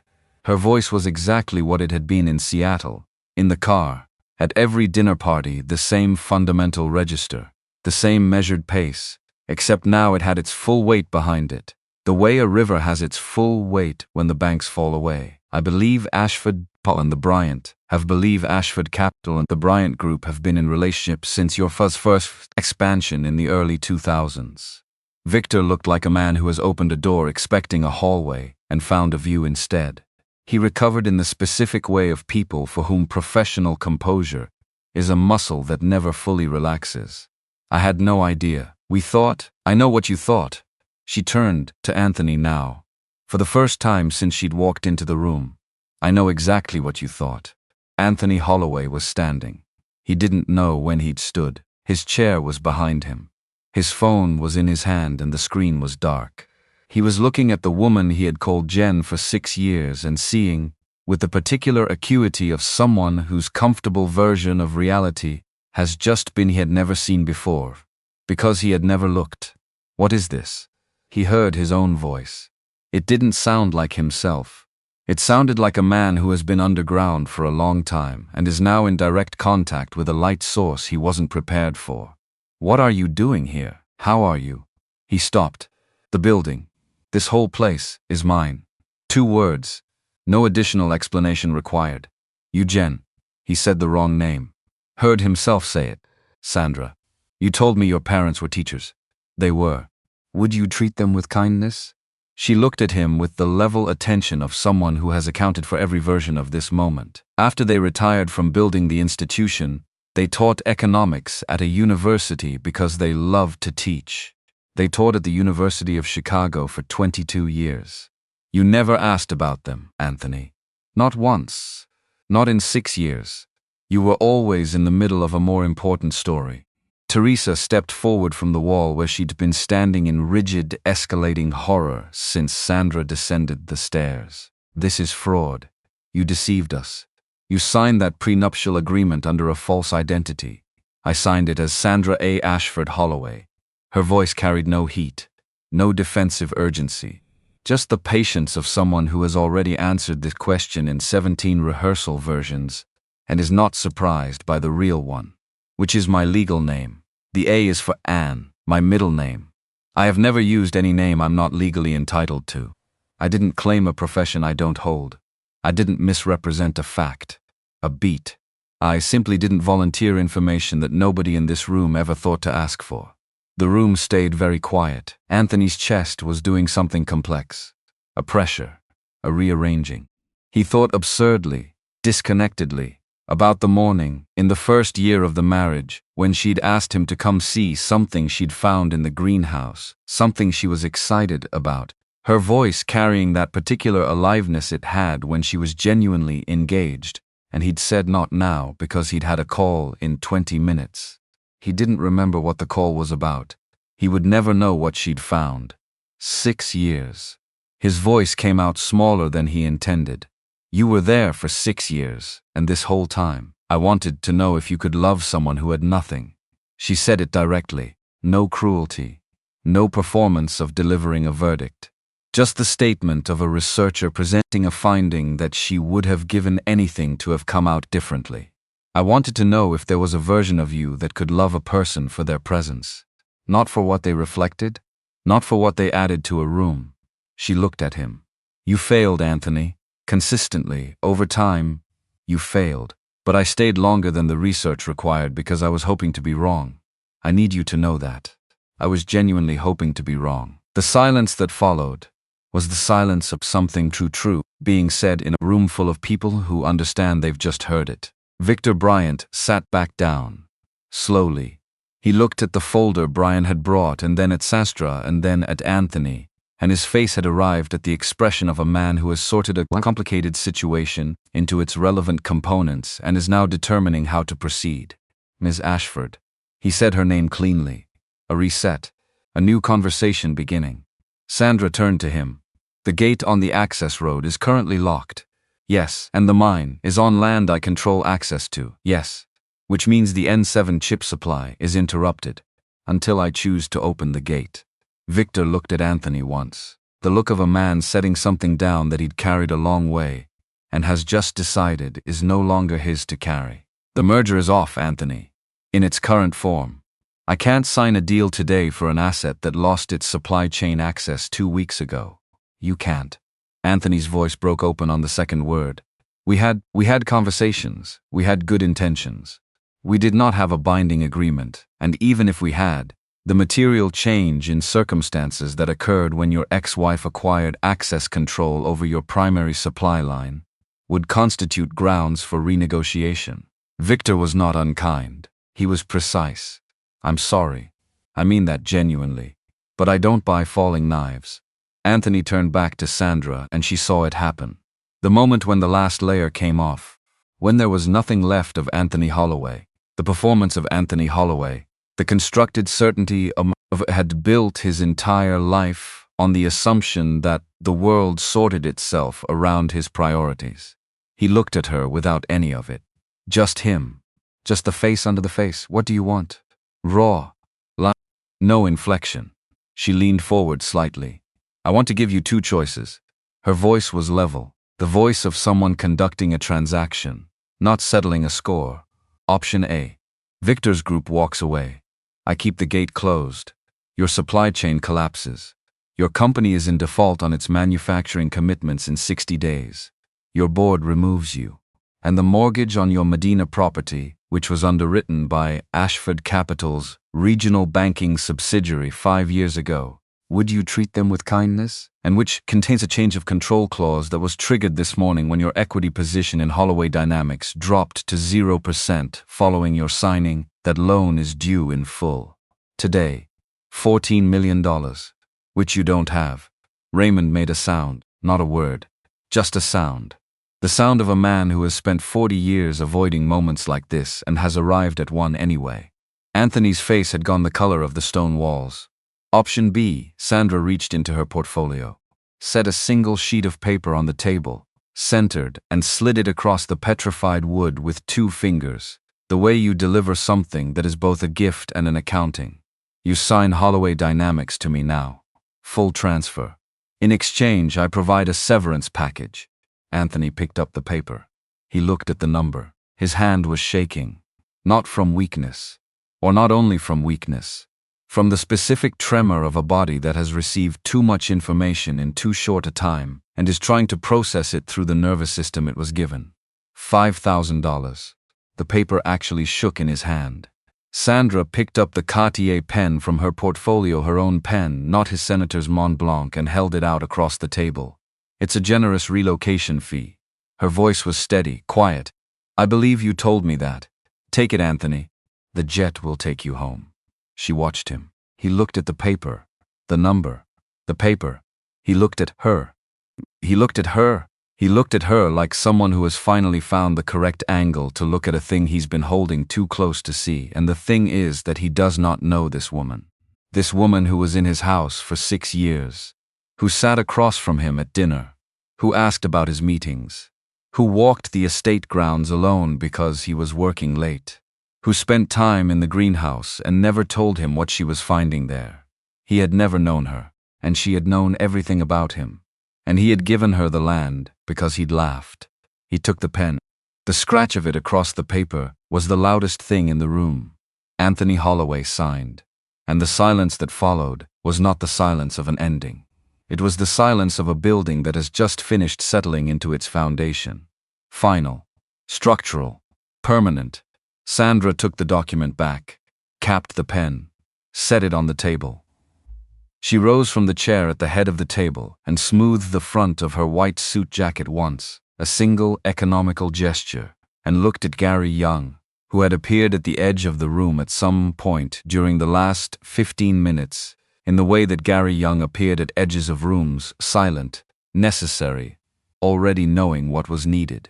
Gary, please arrange transportation for Mr. Holloway and Mrs. Teresa Holloway, to Asheville Regional Commercial Terminal. She didn't look at Anthony as she said it. She was already looking at Victor Bryant. Victor, when you're ready, I'd like to discuss a proposal that I think will interest you considerably more than this morning's original agenda. Victor Bryant looked at his brother. Brian closed the folder. Victor looked at Sandra Ashford. I'm ready, he said. And Anthony Holloway sat in the chair at the long stone table and held a piece of paper with his own signature on it, and felt the specific quality of a door closing that was not going to open again, and did not for a long moment move at all. The taxi smelled like pine air freshener and old coffee, and the specific despair of vinyl seats that have absorbed too many difficult journeys without being asked about any of them. Anthony sat in the front. Teresa sat in the back. Neither of them spoke for the first 11 minutes of the descent, which was the amount of time it took for the bridge meridian to disappear completely behind the tree line, and for the mountain to close over it like water closing over a stone. Gone. As if it had never been there. As if the last 18 hours had been a particularly vivid fever that was only now breaking and leaving behind the raw, specific exhaustion of a body that has fought something it couldn't name. The driver had the radio on low. Country station. Someone singing about losing, something they hadn't understood the value of until it was already past the county line. Anthony stared at the road. Teresa's crocodile skin bag was in her lap, and both her hands were on top of it, pressed flat, the posture of a woman trying to keep something from escaping. Her makeup had not survived the morning intact. The line of her lipstick had gone slightly wrong, and she hadn't noticed or hadn't cared enough to fix it, which was, in itself, a kind of information. Teresa Holloway had not left the house with imperfect lipstick in 40 years. The mountain road was narrow, and the guardrails were low, and the valley was still down there, gray-green and indifferent, doing what valleys do. Anthony's phone was in his coat pocket. It had been buzzing intermittently since they'd left the meridian. He could feel it against his ribs like a second heartbeat with bad news to deliver. He did not take it out.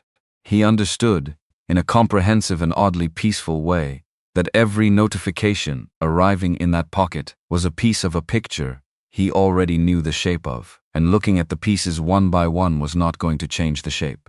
He'd signed the paper with his own name on it. His own pen, no, not his pen, her pen. The Cartier, which she'd brought herself, because she'd known she was going to be the one signing things today, and she'd come prepared, and every detail of the last 18 hours had been what was the word. Prepared, arranged. Not faked. Prepared. There was a difference, and Anthony's brain kept snagging on it, the distinction between fraud and preparation, between deception and simply knowing more than the other person, because you'd paid more attention. She'd paid everything. For 6 years.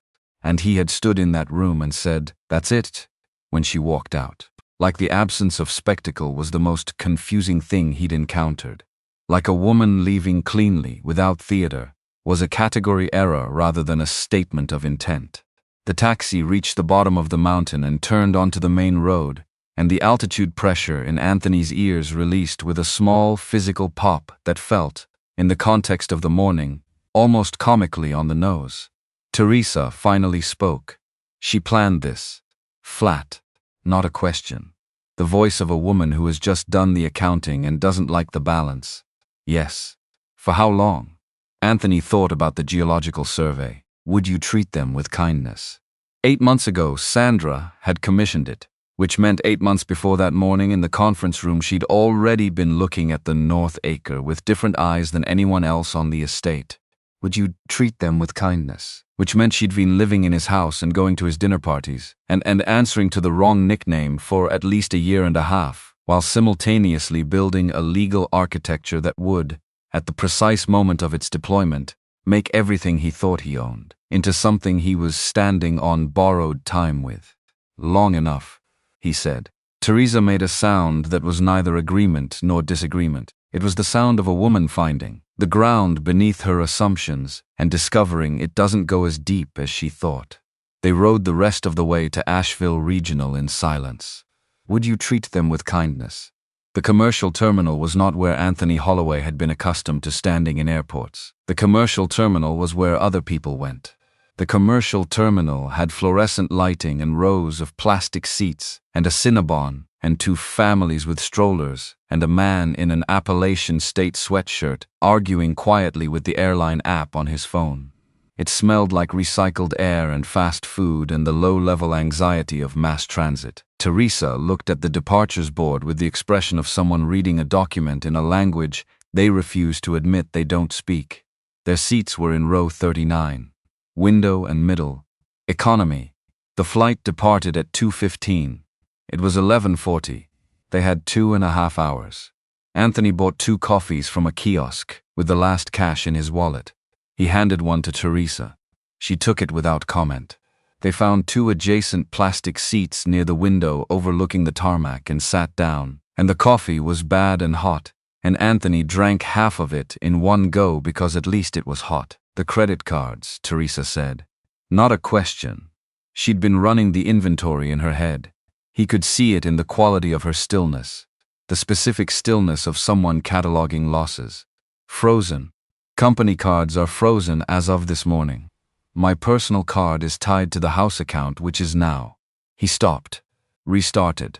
The change of control clause. The mortgage. It was called this morning. Teresa closed her eyes. Opened them. 14 million. I don't have 14 million liquid, mother. I had the house. The equity was the house, and now Ashford Capital holds the mortgage, and the change of control clause was in the original loan documentation, and He stopped again, because the sentence was going somewhere he didn't have the vocabulary for yet. Raymond reviewed the loan when we signed it. 5 years ago, Raymond missed it. Or Raymond read it and told me about it and I didn't listen. I'm not sure which is worse. Teresa set her coffee cup down on the plastic armrest. She looked at the departures board for a long moment.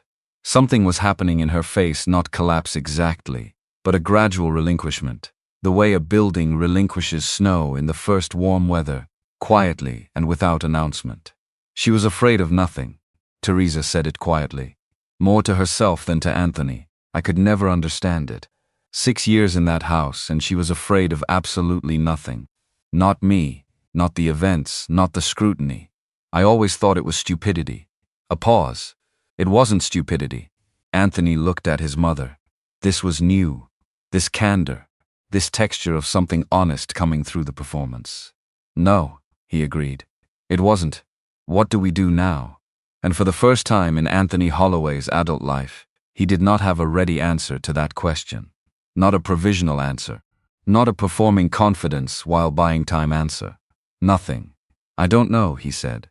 And that was true. The flight home was 3 hours and 50 minutes, and Anthony sat in the middle seat between Teresa at the window and a college student with headphones who fell asleep before they reached cruising altitude and breathed with the unconscious serenity of someone with no pressing concerns. Anthony did not sleep. He looked at the headrest in front of him for a long time. He thought about things in the unordered, nonlinear way that thinking happens when you've been stripped of your standard organizational framework and the mind has to sort itself without its usual scaffolding. He thought about the greenhouse, not the asset, not the deed, not the geological survey, which he still didn't fully understand but which he was beginning to understand was significant in ways that had nothing to do with silica, or supply chains, or the N7 chip. He thought about his father. Dr. Cedric Holloway Sr. had been a man of deep, patient specificity. Anthony had understood this about his father the way children understand weather as a background condition of the world rather than a characteristic of a person. His father got up early. His father read slowly, annotating in margins, returning to the same pages multiple times. Would you treat them with kindness? His father went to the greenhouse every morning for 22 years, with the regularity of someone who understood that important things required daily attendance. You couldn't grow something by visiting it occasionally. You couldn't rush it. You couldn't schedule its bloom free for your convenience. Anthony had not inherited that. Would you treat them with kindness? He had inherited the hands and the good bones and the instinct for quality, but the patience, the specific cellular patience of a man who was willing to spend 20 years on something because the thing was worth 20 years that had not transferred. He'd torn the greenhouse down in his mind 100 times before he'd scheduled the actual demo. Motor court. Ferrari storage. He'd thought about that motor court at dinner parties. Mentioned it as a coming improvement. Nobody had asked about the building that was going to be demolished to make room for it. Nobody had asked about what his father had used it for. Sandra had asked. He remembered now. 3rd month of the marriage. She'd asked him what the greenhouse was originally for, what his father had grown there, whether there was anything left of his father's work inside. And Anthony had said something like, I think it was most orchid hybridization stuff. He was into that, and then he'd changed the subject to something with a sharper return on conversational investment. She'd been quiet for a moment after that, the kind of quiet he'd learned to read, in retrospect, as her filing something, noting it, adding it to a picture she was building, with the slow, daily attention of someone who understood that the most important things are assembled one observation at a time. He pressed his head back against the headrest. Above the clouds, the sky was the deep, clear blue that only exists at altitude, the blue of a world that is not personally invested in your problems, which is either comforting or devastating depending on the day. Today it was both. Seattle was raining when they landed. Continuation. Same rain, probably. The rain didn't check in to see if you'd had a difficult time before deciding whether to stop. They shared a rideshare, because there was no company car waiting, and Anthony's personal vehicle he was working through the implications of the change of control clause in real time and arriving at new pieces of information with the rhythm of a man walking across a frozen pond and testing each step. His personal vehicle was registered to the estate, which was now in the process of being absorbed by the foreclosure. He'd have to check. He didn't want to check. The rideshare driver had a small plastic succulent on the dashboard and was listening to a podcast about financial independence at low volume, which Anthony found, under the circumstances, almost funny in the way that things that aren't funny become funny when the alternative is something worse. Almost. They drove through Seattle in silence and turned off the highway toward Medina, and Anthony looked out the window at the city and the water and the gray sky doing its thing and felt, underneath the ruin of the morning, the faint and confusing presence of something that might, if it had more room to develop, become clarity. Then the car rounded the final approach to the estate, and Anthony saw the lights, blue and red, strobing. 2 police cruisers at the gate, and beside them a black van, engine running. Would you treat them? And 2 men in high-visibility vests, standing near the pillars, with the purposeful stillness of people who have been told to wait and have had enough practice, waiting to do it without looking like they're waiting. Anthony was out of the car before it fully stopped. The rideshare driver said something. Anthony didn't hear it. He was at the gate in 4 strides, and a uniformed officer stepped into his path with the efficient, impersonal authority of someone enforcing a fact rather than making a choice. "Sir, step back, please. This is my house." His voice came out raw, unpolished. Not the voice he used at board meetings. "I live here. What is happening?" A man in a gray suit stepped out of the black van. Clipboard. "Would you treat them with kindness?" The expression of someone who has done this particular job a sufficient number of times to have developed a professional kindness about it. "Mr. Holloway?" "Yes, tell these officers to move." "I can't do that, sir." The man's voice was measured, not unkind. "I represent Ashford Asset Management. As of 9/17, this morning, the residential mortgage on this property has been formally called due, pursuant to Section 14C of the lending agreement, the change of control provision. Your equity in Holloway Dynamics, which was listed as collateral, dropped to 0% effective the signing this morning." That signing was Anthony started, was voluntary, sir. Witnessed, documented, legally executed. The man didn't raise his voice. He didn't need to. The facts were doing all the work. The outstanding balance on the loan is $14,200,000. The bank requires immediate settlement or transfer of the collateral property. A pause. "I'm going to assume you don't have $14 million on your person." Anthony stood at his own front gate in the Seattle rain, with his coat open and his phone buzzing in his pocket, and looked at the house through the iron bars. The house. Would you treat them with kindness? The one with the 8-car garage and the wine cellar that held 300 bottles and the home theater and the kitchen that had been photographed for a regional architecture magazine 2 years ago. The house that had been the backdrop of dinner parties and power meetings and the ongoing performance of being Anthony Holloway, which was a role he had accepted so completely that he'd stopped noticing it was a role. "You've already changed the locks," he said. Not a question. He could see it from here. The new hardware on the gate. "Yes, sir. I'm sorry." The man in the gray suit said it simply. "Mint it, probably. You're permitted to enter for 60 minutes, supervised, to collect personal clothing and toiletries. No electronics, no art, no jewelry, no items assessed as estate assets. If you have items of sentimental value that can be demonstrated to predate the marriage, those can be documented for a formal claim." Teresa had gotten out of the rideshare behind him. She heard all of it. She stood in the rain, with her crocodile bag and her imperfect lipstick, and looked at the gate, and Anthony watched something leave her face that had been there since he could remember. The specific certainty. The assumption that the world was organized around her position in it. He watched it go the way you watch a tide go out, gradual, comprehensive, leaving behind a landscape that is neither worse nor better than before, just undeniably different. "My grandmother's necklace," she said, low, to herself as much as to him. "It's in the jewelry box in my room." Anthony looked at the man in the gray suit. The man nodded. If you have documentation of inheritance or gift predating the marital estate, you can file a claim with the court. Items in the residence without that documentation are considered collateral assets pending the loan settlement. We don't have documentation. Anthony said it for her. Because he knew. Because the necklace had always just been there, always just been Teresa's, in the way that things in wealthy households become invisible with permanence. Teresa didn't say anything. She just looked at the gate. The 60 minutes they were given moved like something much longer and much shorter simultaneously, the specific temporal distortion of doing something final in a place that used to be ordinary. Anthony walked through his own house, with a Ashford, asset management representative, 2 steps behind him, and tried to locate himself in relation to rooms he'd designed the layout of, rooms he'd chosen the furniture for. Would you treat them with kindness? Rooms where he'd made the kinds of decisions that feel enormous while you're making them and then recede entirely until you're walking through them for the last time. He didn't take much. More than he needed to. Less than he wanted to.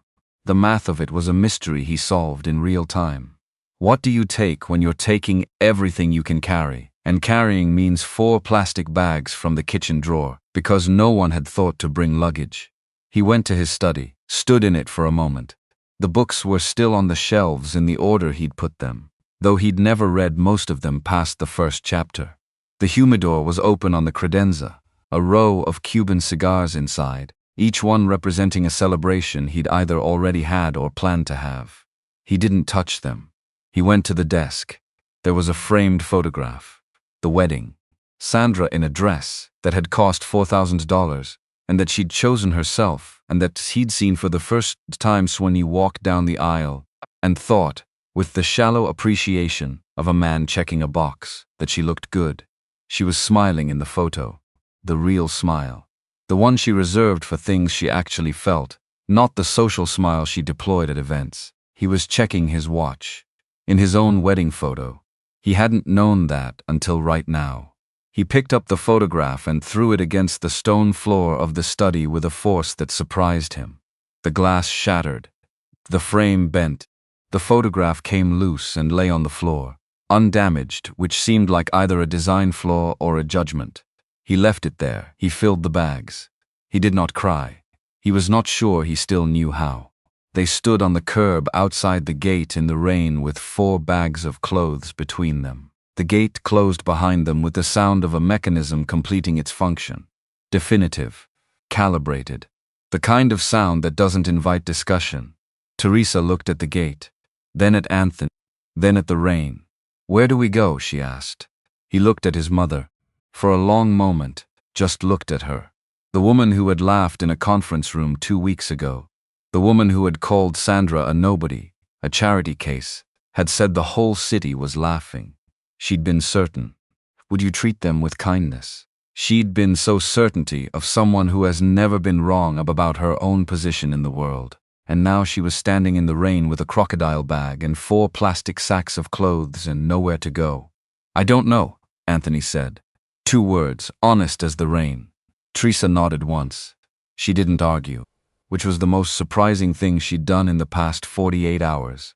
And something in Anthony Holloway, something very old and very defended, shifted slightly. Not broke, not opened, just moved. The millimeter of movement, that is the first indicator that a thing has the capacity to move at all. He called a cab.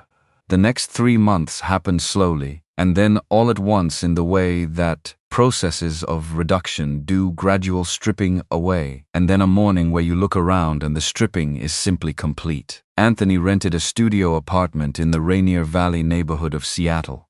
Ground floor, 1,100 square feet. The bathroom had a slow drain, and one of the kitchen cabinet doors didn't close properly, and the soundproofing was theoretical. He paid first and last and deposit with the check. The $5,000 check from Ashford Capital, which covered it and left him enough for groceries for the month and not much else. He applied for an executive role at a regional logistics company. He got a phone call. Polite. Brief. "We'll be in touch." They weren't. He applied for a consulting engagement with a tech startup that needed someone with his background in manufacturing operations. The startup's investors included a fund with Ashford Capital connections. He found this out 3 days after the rejection, which arrived by email, which he read in the kitchen of his studio apartment while eating cereal because it was 8 at night, and he hadn't eaten since morning. He applied for a floor manager position at a car dealership. The dealership ran a standard background check. The background check returned a news article. The article was titled, "Holloway Dynamics CEO Signs Away Company for $5,000." The article had been shared 47,000 times. There was a photograph from the Forbes profile Sandra had done 2 years ago, before any of this, in which she was photographed in front of an Ashford Capital building that Anthony had never visited, wearing an expression of composed intelligence that, now that he was looking at it with the eyes of someone who actually understood what he was seeing, made absolute total sense. He did not get the floor manager job. He became a meme, not a viral flash, a slow burn. Would you treat them with kindness? The kind of internet moment that finds its audience in the weeks following the event rather than the days, that gets rediscovered and reshared with different captions, that ends up in discussion threads about hubris and business strategy, and the specific category of failure that comes from not doing your homework on the person sitting across from you. Anthony read the threads. He read them the way you read your own medical chart, not because you want to, but because looking away feels like a larger form of cowardice. Teresa left Seattle in week 3. She called him from a cab on her way to the airport, the first time she'd called since they'd parted ways at the estate on the day of the foreclosure. Her voice had something new in it. Not vulnerability exactly. More like the quality of a person who has had a significant portion of their operating assumptions removed, and is finding in the absence a smaller and more accurate version of themselves. "I'm going to Ohio," she said. "I have a cousin in Columbus." "Okay. I may be there for a while." "Okay, mother." A pause. "I said terrible things to that woman. On the day of the signing, I said—" She stopped. "You were there, you heard it." "Yes." Another pause. Longer. "I don't know if I'm apologizing. I think I'm just noting it. That's something. Is it enough?" Anthony looked at the ceiling of his studio apartment. The paint had a water stain from a leak that had been repaired but not repainted. An oval shape yellowing, like the outline of something that had been held too long and left a mark. "No," he said. "Probably not." She didn't argue. They said goodbye. He lay on the futon in the dark for a long time. The internet was one thing. The mirror was another. He'd started looking at himself in the mirror with the same quality of attention he'd previously reserved for quarterly projections. Just looking, not grooming, not checking, looking.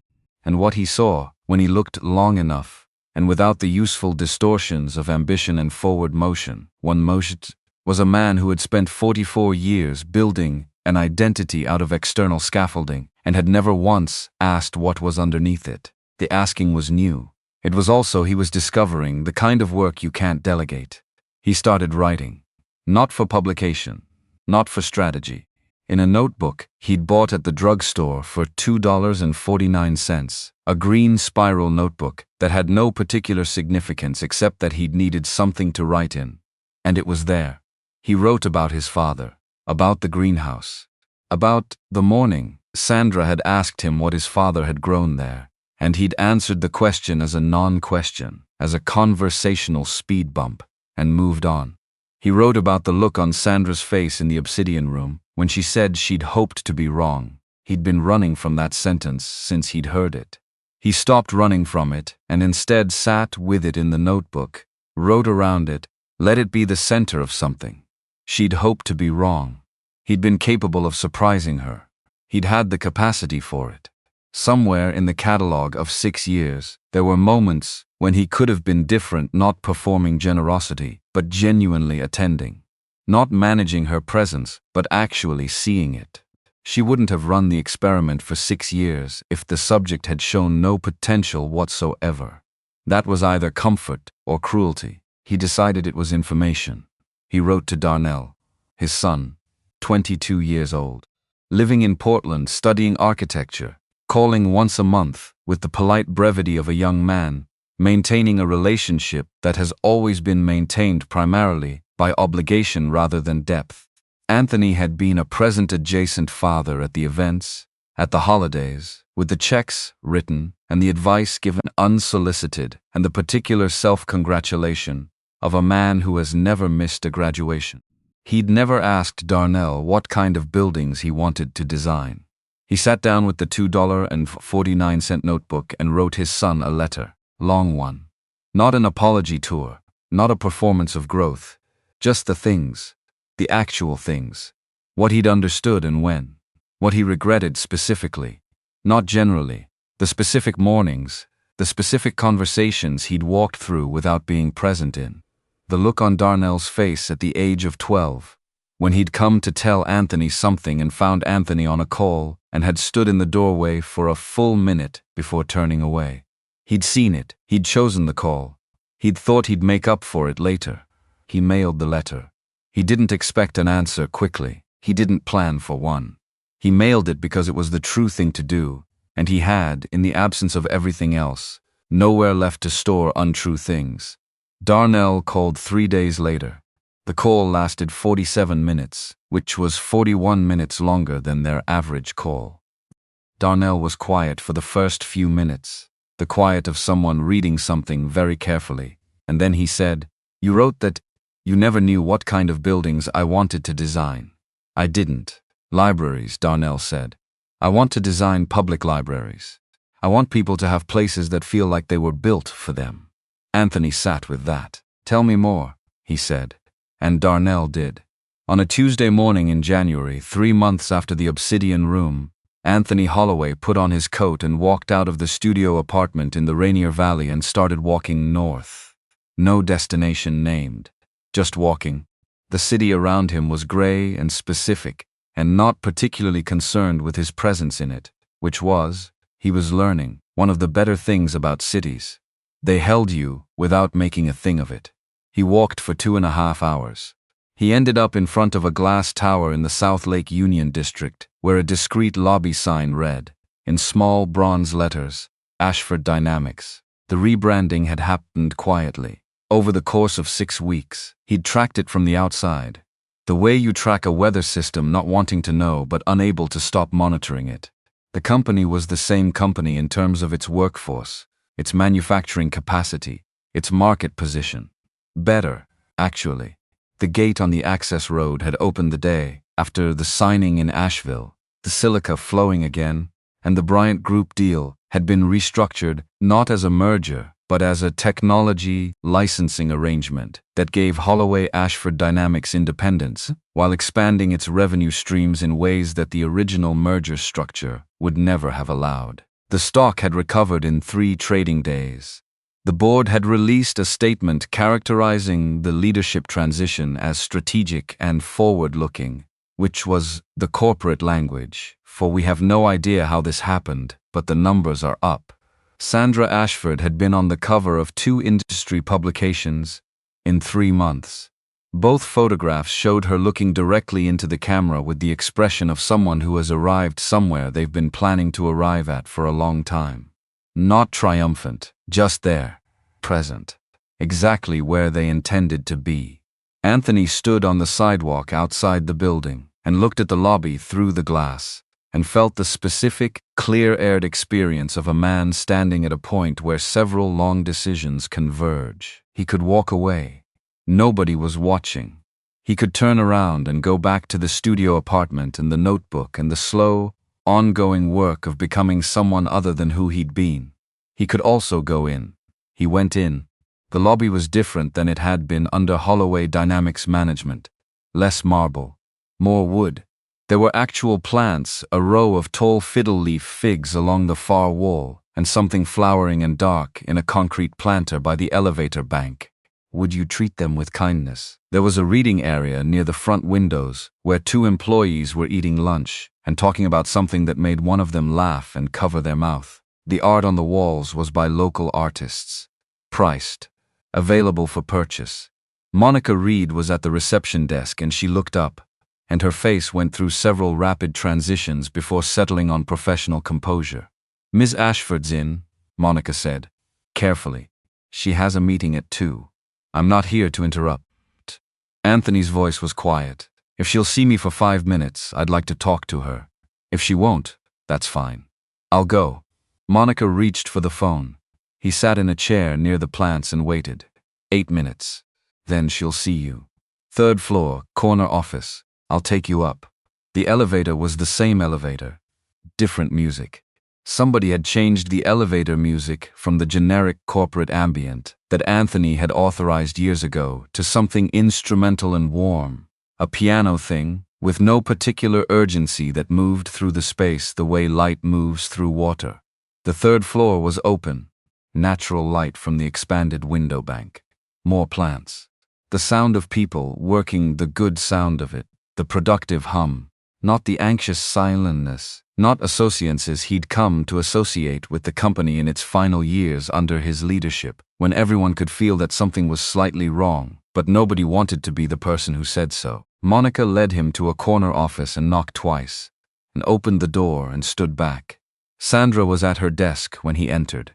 The desk was glass and oak and faced the window, so she was in profile as he came in, looking at something on her laptop, one hand around a ceramic mug. The office had plants everywhere. Not decorative plants, the working kind. A fig in the corner, deep green. Something tropical on the credenza. On the windowsill, a row of smaller pots with seedlings at various stages of development, each labeled in a handwriting he recognized. Her handwriting. The same handwriting from the green notebooks she'd carried around the estate on the weekends. He'd been too busy to notice what she was writing in them. She looked up. Would you treat them with kindness? She looked at him the way she'd always looked at him, which was directly and fully. And the only difference between now and then was that he could finally tell the difference between looking directly at someone and actually seeing them. Would you treat them with kindness? And he understood that what he was receiving in this moment was the latter, which he had not earned and which she was extending anyway.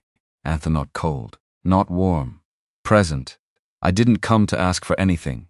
He stayed near the door, gave her the space of the room. I came because I needed to say something to you directly. Not by email, not through lawyers, to you. She waited. You were right about the greenhouse. He looked at his hands for a moment, then back at her. I stood on that land for 11 years and I saw a building that was in the way of something I wanted to build. I saw the same building for 6 years that my father built and I never once looked at what was in it. He stopped, started again. And I looked at you for 6 years, and I called you Jen, and I answered questions about my day, and I never once asked about yours. Not really. Not the way a person asks when they're actually interested in the answer. The office was quiet except for the city sounds coming through the window, low and constant and impersonal. I'm not saying this to get anything back. I know there's nothing to get back. He exhaled. Slow. I just needed you to know that I understand what I did. Not in theory. I understand it in a way that cost me something to arrive at, and I think you deserve to hear it from the person who did it. Sandra set her mug down. She looked at him with the full, patient quality of her attention, the thing that had been operating all along underneath the cardigan and the messy bun and the quiet, the thing he'd never taken time to feel the weight of. Thank you, Anthony. She said it simply, meaning all of it. That matters to me. Good. He didn't move from near the door. I'm glad. A pause. The good kind. The kind that's full rather than empty. What are you doing now? She asked. He almost laughed. I work at a hardware distribution warehouse in the Sodo district. Night shift, mostly. Inventory management. He saw something move in her face. Not pity. Something more complicated. I'm okay. I want you to know that. I don't know. I'm more okay than I thought I'd be. What does that feel like? He thought about the green notebook, about the 47-minute phone call, about the water stain on the ceiling of the studio apartment that he'd started finding oddly comforting in its imperfection. Smaller, he said. Smaller than I expected, but cleaner. She nodded once, the nod of someone receiving a true thing and recognizing its shape. I heard about the Bryant licensing deal, he said. The structure, the silica supply chain. The way you opened the gate the day after. He stopped. You could have kept it closed longer. You could have let it run further. She was quiet for a moment. The employees didn't do anything wrong. The people on the manufacturing floor, the logistics team, the junior developers. I fired 3 executives to protect. They needed the gate open. A pause. The point was never to burn the building down. The point was to own the building. There it was. Not revenge. Acquisition. Not destruction. Correction. He'd been so certain she was the first thing and she'd been the second thing the entire time. Is there anything I can do? He heard himself ask it, and was briefly surprised that he'd asked it and then wasn't, because it was the honest question, and he was learning, slowly, that honest questions were lighter than their alternatives. For the company. I'm not asking for a role. I just mean, is there anything that would actually be useful? Sandra considered this. Genuinely considered it, which he knew because he knew what her genuine consideration looked like, which was this, very still, eyes on the middle distance, working through something in the background. There's a community manufacturing training program we're developing, partnering with the vocational school in Rainier Beach. We need someone who can teach the operational side, not the executive version, the floor version. She looked at him directly. Someone who's been on both sides. He registered what she was offering. Not charity, structure. Something he could do with what he'd learned. I could do that, he said. It doesn't pay much. I know what much pays, Anthony said. I know what it costs too. Something settled in her face. She nodded once. I'll have Monica send you the details. He nodded back. He turned to leave, then stopped with his hand near the doorframe, not holding it, just near it, the posture of someone who has one more true thing and is deciding whether it's his to say. He said it. I didn't know your eye color. He didn't look at her. Said it to the doorframe. 6 years. I didn't know. He paused. They're dark brown, almost black in low light. He paused again. I noticed. In the obsidian room. Finally. He left before she could respond to that. He walked to the elevator and pressed the button, and stood in the careful quiet of the hallway and breathed. The elevator came. He got in. The piano music started again on the way down, warm and unhurried and going nowhere in particular, which was fine, which was exactly right. In the corner office on the 3rd floor, Sandra Ashford looked at the door for a moment after it closed. Then she looked at the window, the city, the grey winter water with kindness, visible at the edge of the skyline, moving the way it always moved, which was without particular concern for anything happening on its shores. She picked up her mug, drank the last of the tea which had gone lukewarm. She turned back to her laptop. She had a call with Harold at 2:30. She had a meeting with the research team from the University of Washington Botany Department at 4, the 3rd one this month, moving into the next phase of the cultivation study on the Holloway Eterna. Dr. Kathleen Robinson had emailed at 7 this morning with subject line simply, "It's flowering again." Plural this time, not one bloom. 4. Sandra had read the email twice and then set her phone face down and let herself feel it for a moment. What it meant. Not the patent, not the pharmaceutical applications that were still a stint in early-stage investigation and being handled with the professional caution that science requires. Not the billion-dollar potential or any of the things that would eventually be written about it. Just the flower itself. A man had spent 22 years trying to grow it. He had died before it bloomed, and his son had locked the room and scheduled the demolition, and driven past it every day for 11 years in whatever car he was driving that year. And the seeds had sat in a sealed jar on a potting bench in a broken greenhouse on a piece of land that nobody valued, waiting. The thing about seeds is that they don't know they're waiting. They just hold their information. They hold their potential without impatience, without grievance, without the need for recognition. They simply contain what they contain and wait for the conditions that will allow them to become it. Dr. Cedric Holloway Sr. had understood something true about the world. His son had inherited his hands. He was learning, late, to use them differently. She looked at the seedlings on the windowsill, the row of labeled pots, each one holding a different stage of the same patient process. She'd moved the original seeds here from the greenhouse when the restoration was complete. She tended them herself every morning, First thing, not because she needed to. Would you treat them with kindness? Because Dr. Kathleen Robinson had said something in their first meeting that had stayed with Sandra the way things stay when they're more true than useful. The original cultivar responded best when tended by the person who had retrieved it, like it recognized something in the continuity, like the relationship mattered to the biology of the thing. Sandra didn't know if she believed that.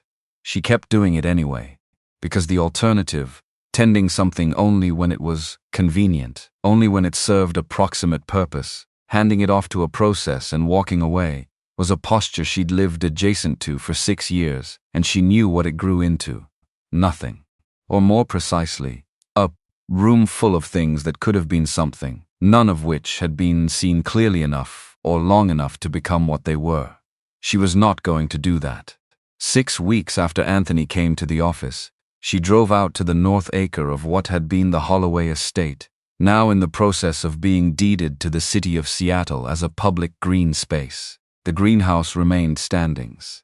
The city had agreed to that, to its preservation as part of the park design, a glass room on the north corner of the new park where the land ran up against the ridge and the view opened west toward the water.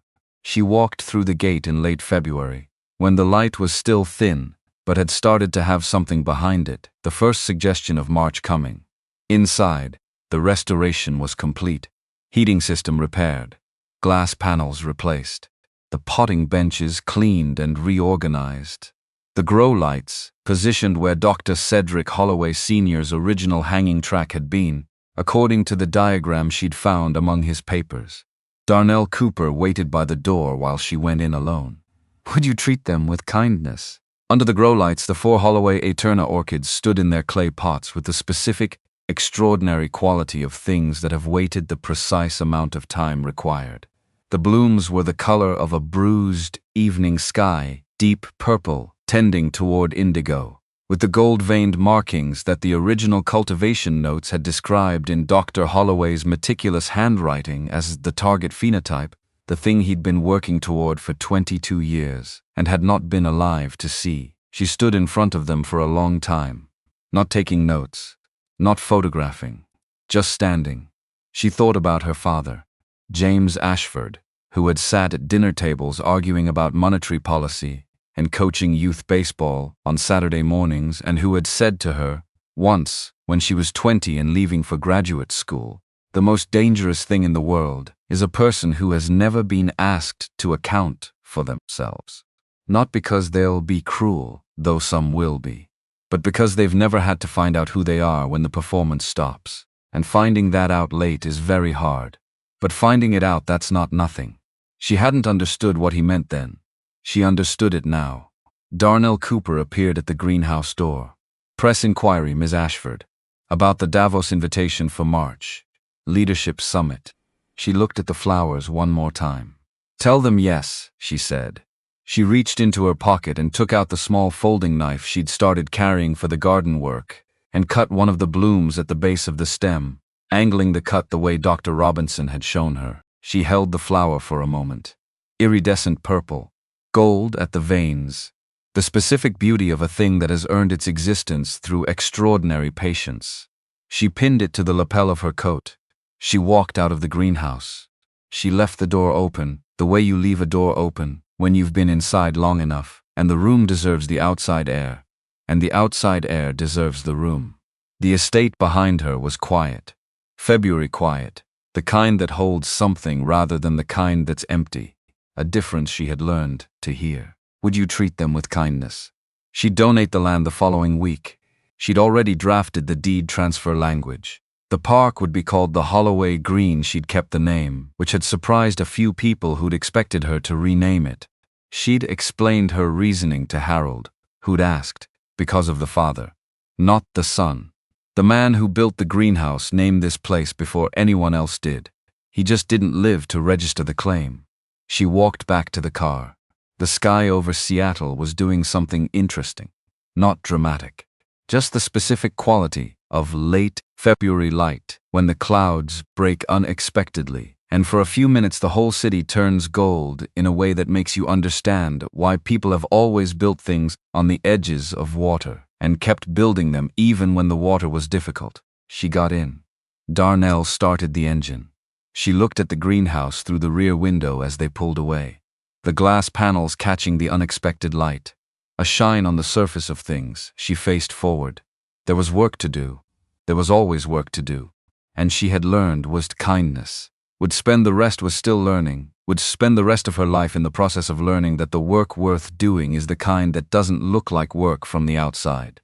The kind that looks like patience, like attention, like a woman in a beige cardigan who sits quietly and notices everything, and waits for the exact right moment to become, fully and without apology, herself. The car moved through the city. The city held them. The light lasted another 20 minutes, and then the clouds came back, and the light was gone, and the city went back to its regular gray, and everyone in it went on doing what they were doing, which was building things and losing things and finding things, and occasionally clearly, rarely, beautifully, learning to see the thing that had been right in front of them the whole time.